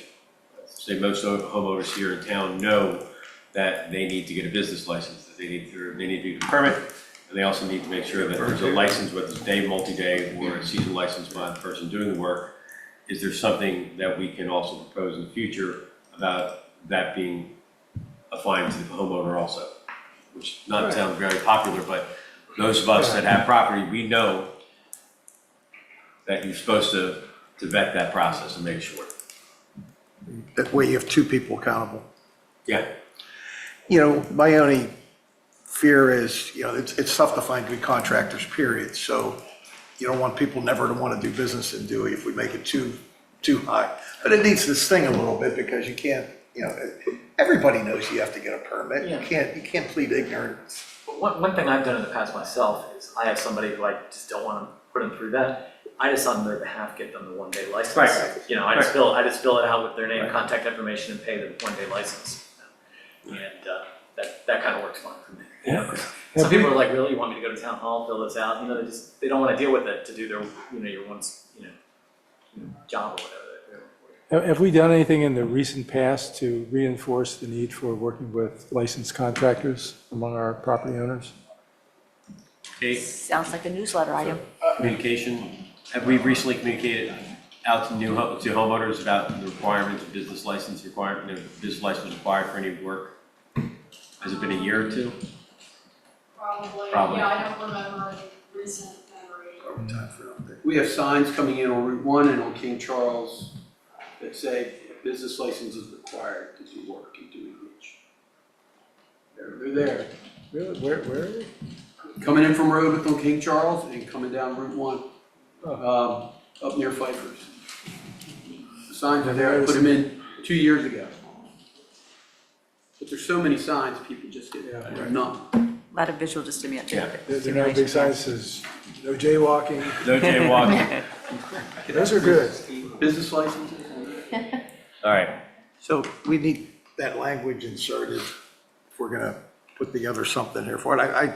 I'm in favor of doing something. I think the contractor should have a penalty with the language that Mr. Barrett's going to recommend for us. So, again, you decide how harsh you want to be or not want to be, right? But, the other alternative or additional penalty here is that anyone who's caught in violation of this will not be eligible to receive a license within the next 6 months or the next year or something like that, right? And then, it just gives a little bit more teeth to that.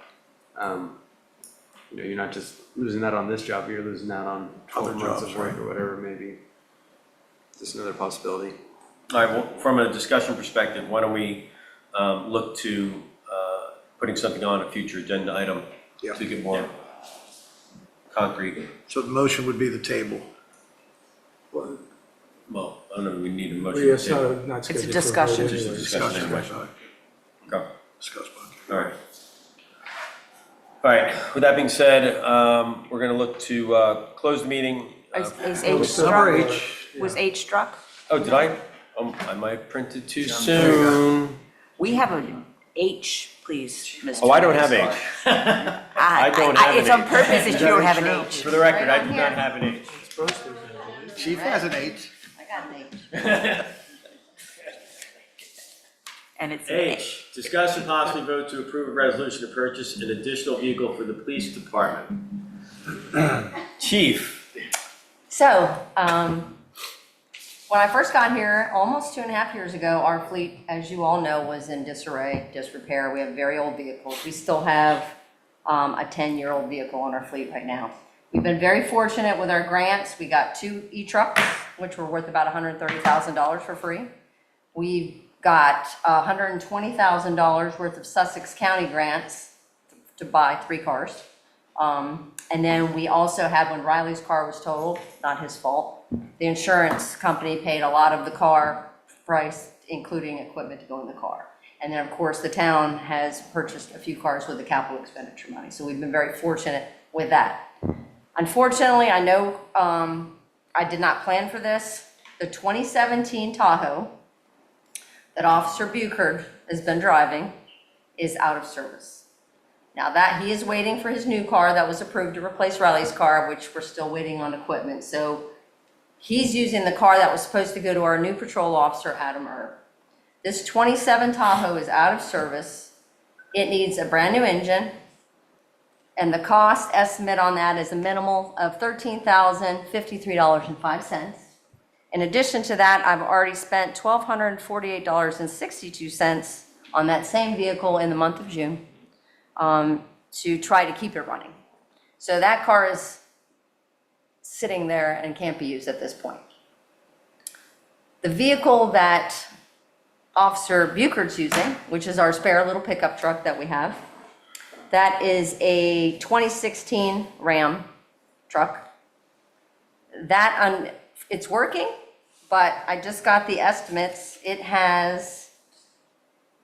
needs $9,719 worth of repairs for suspensions, a new transmission, alignment, and an additional $1,264 for an oil pan replacement. It's all rusted out. My spare canine vehicle is 2015, and it's a hit or miss whether it's working or not. Unfortunately, Officer Epke's vehicle, his newer Durango, about a week and a half ago stopped running. So we have it towed to the dealership, and we're hoping that will be under warranty. So Officer Epke is in the spare canine vehicle. Officer Buchard is in the spare truck right now until his new vehicle is ready. Officer has nothing to drive. He is driving with his partner today. So that leaves, instead of 2 cars on the roadway that could be patrolling, we have 1. And when Officer comes to work, it's hit or miss when we have a car. In addition to that, the spare truck and that spare canine car is also used for our part-time. We have 2 part-time officers that come in and help during the weekends, during the holidays, and whenever we need them. We have no car for them to drive either because they're being used by the other officers. So these last 3 cars are very old and we're relying on them. If you approve it today, well, let me go back. The total I have spent on vehicle maintenance for April 1st through June 16th is $10,255. I have a $30,000 maintenance budget for the year. That brings me down to $19,744.56. If I put the engine in this 2017 Tahoe that has 80-some thousand miles on it, which is not guaranteed if I replace the engine that it won't need a new transmission after that. That takes my budget down to $6,691. Well, I've just told you that I need $11,000 in repairs on the spare truck. So I'm already negative in my maintenance. And we all know we're only 2.5 months into the year. So I'm in desperate need of another vehicle. And we really can't function without this car. So I've already reached out to a dealership. There's another Explorer available. I'm asking for $50,000 to cover the cost of the car. And then the upfitting is usually $15,000 to $20,000, but my plan would be to, if you approve this today, we'll take this Tahoe, this 2017 Tahoe, we'll strip it of all the equipment, we'll take any equipment we can use towards the new car, and then we'll auction it. And then anything we get from the auction, as always, we go towards our maintenance budget or to help with the upfitting of this car. So, I mean, this really is a rainy day for us. This all happened at once, and I couldn't predict that this car would fall apart on me like this. Just from a future policy perspective, what percentage of the miles that are being put on these cars are for commuting and personal use versus actual service time? Just roughly speaking, if you had to kind of try to put a number around it. Well, that's kind of hard for me to say because I didn't really prepare for that. A lot of wear and tear on these cars. Obviously, we're small, so we don't have so it's going to be going to and from work, right? Because they're going to and from the residence. Right. But the other thing about our small town is these vehicles idle a lot, and we also are dealing with the salt air, which corrodes and rusts the cars.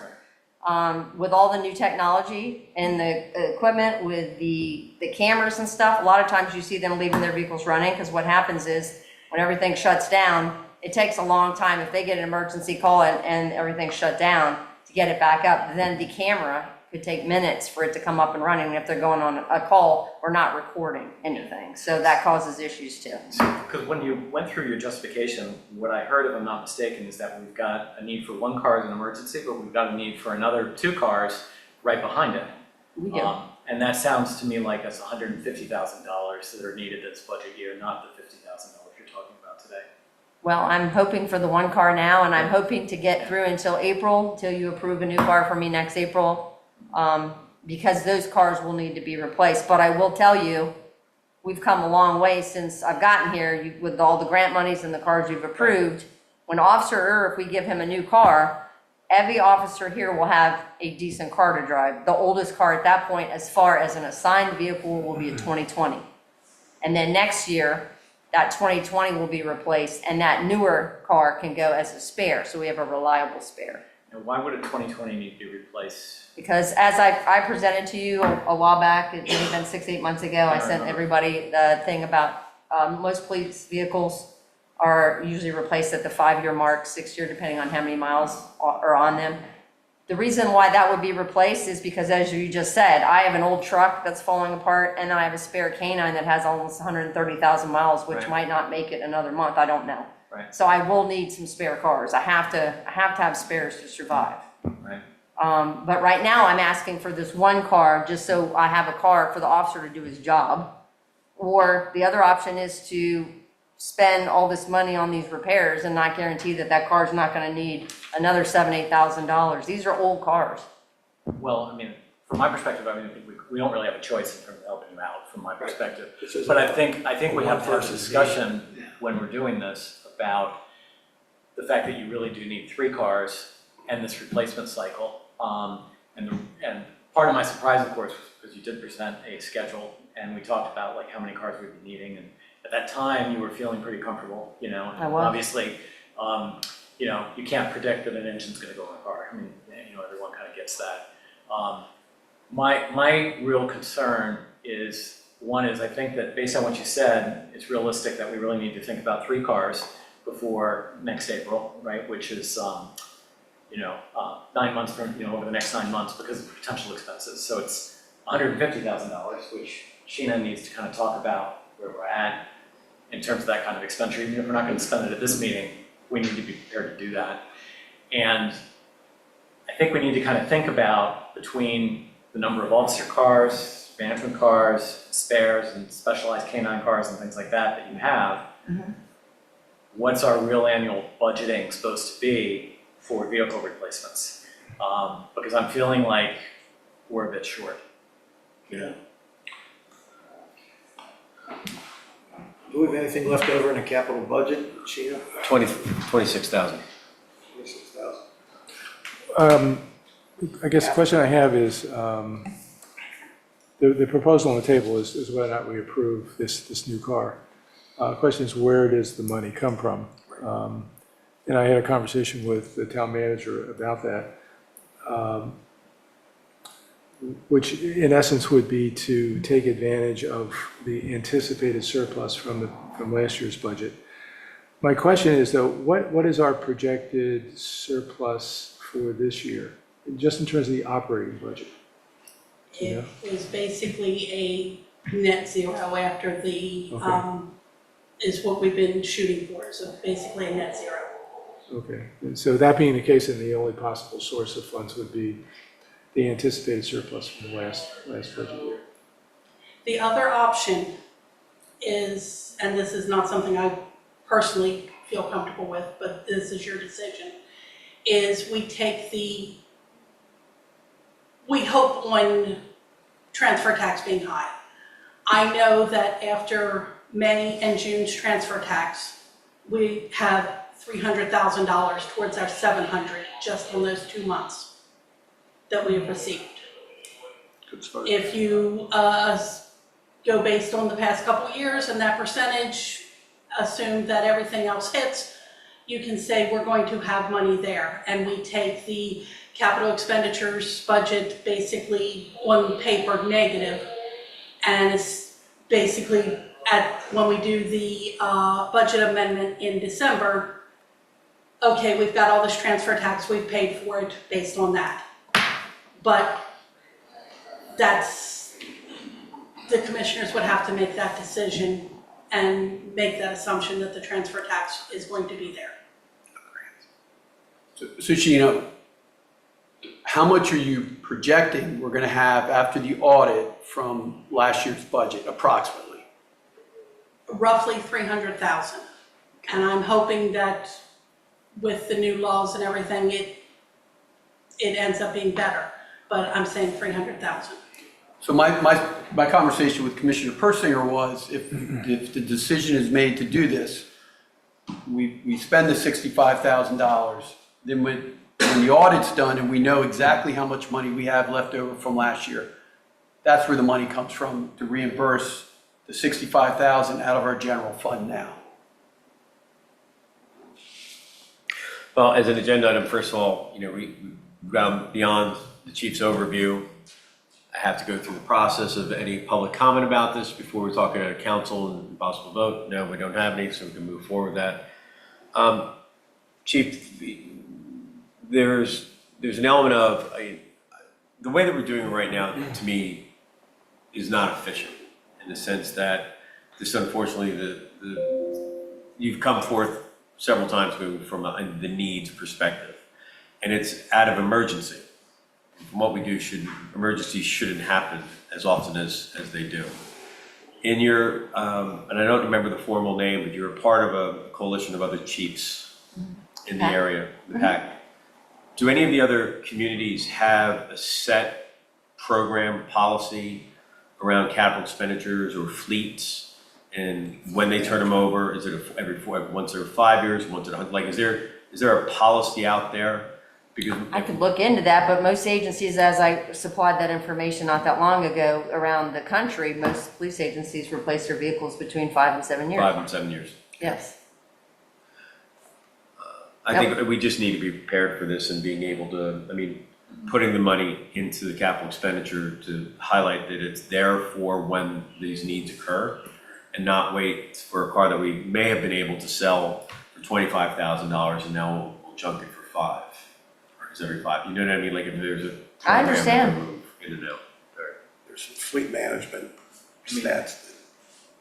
I can find some of those. I think we just need to motion to approve Right. the agenda item as Right. stated. Right.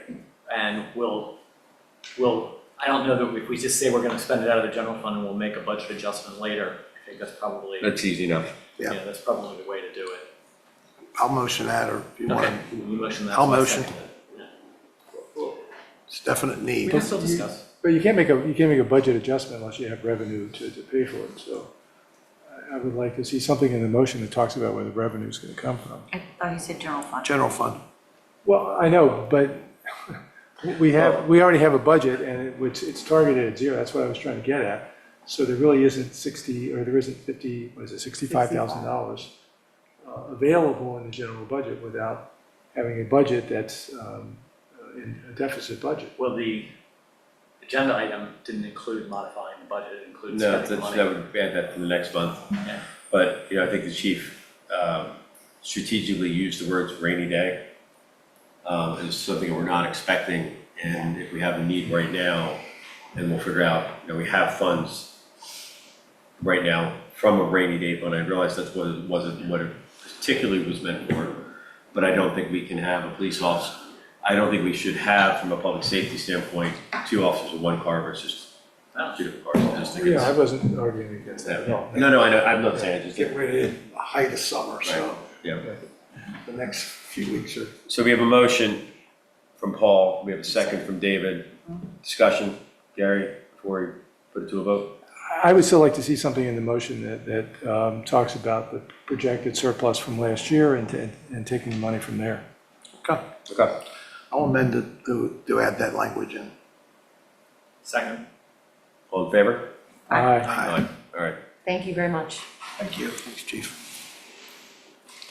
No, I shouldn't have said H. Commissioner comments? Commissioner Persinger? I have no comments. Commissioner Gibbings? So, to put the increased public urination stat in perspective, you know I couldn't let this go, that there was an increased volume of people in town, therefore, an expected increase. Lower per capita peeing? Yes. So Thank you for tracking that. And when it was happening, because that's more relevant, I think, that it was happening on Memorial Day when there were more people around as opposed to across the entire month.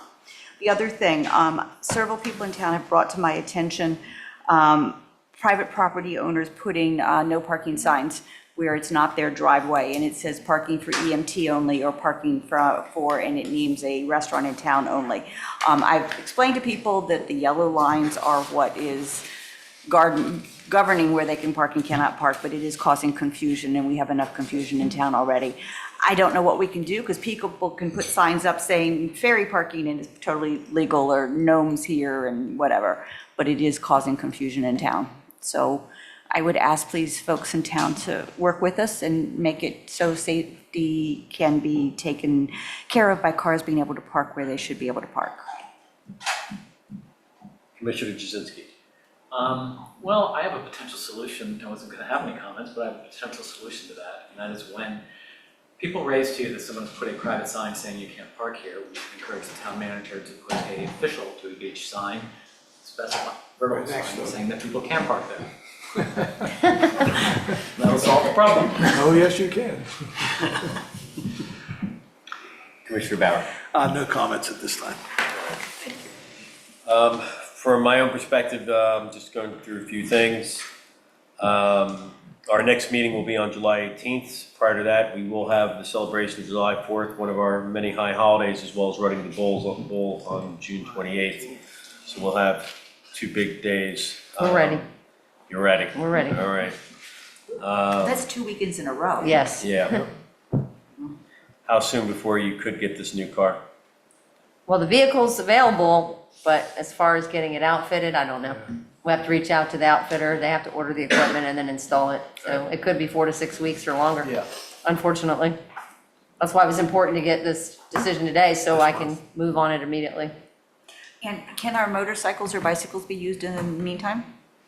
Well, they are being used. Okay. But only for the person that can ride the motorcycle. Yes. But so, yeah, they are used. They've been used a lot. They were used a lot on Memorial Day weekend. They were very effective. They could get around town nicely.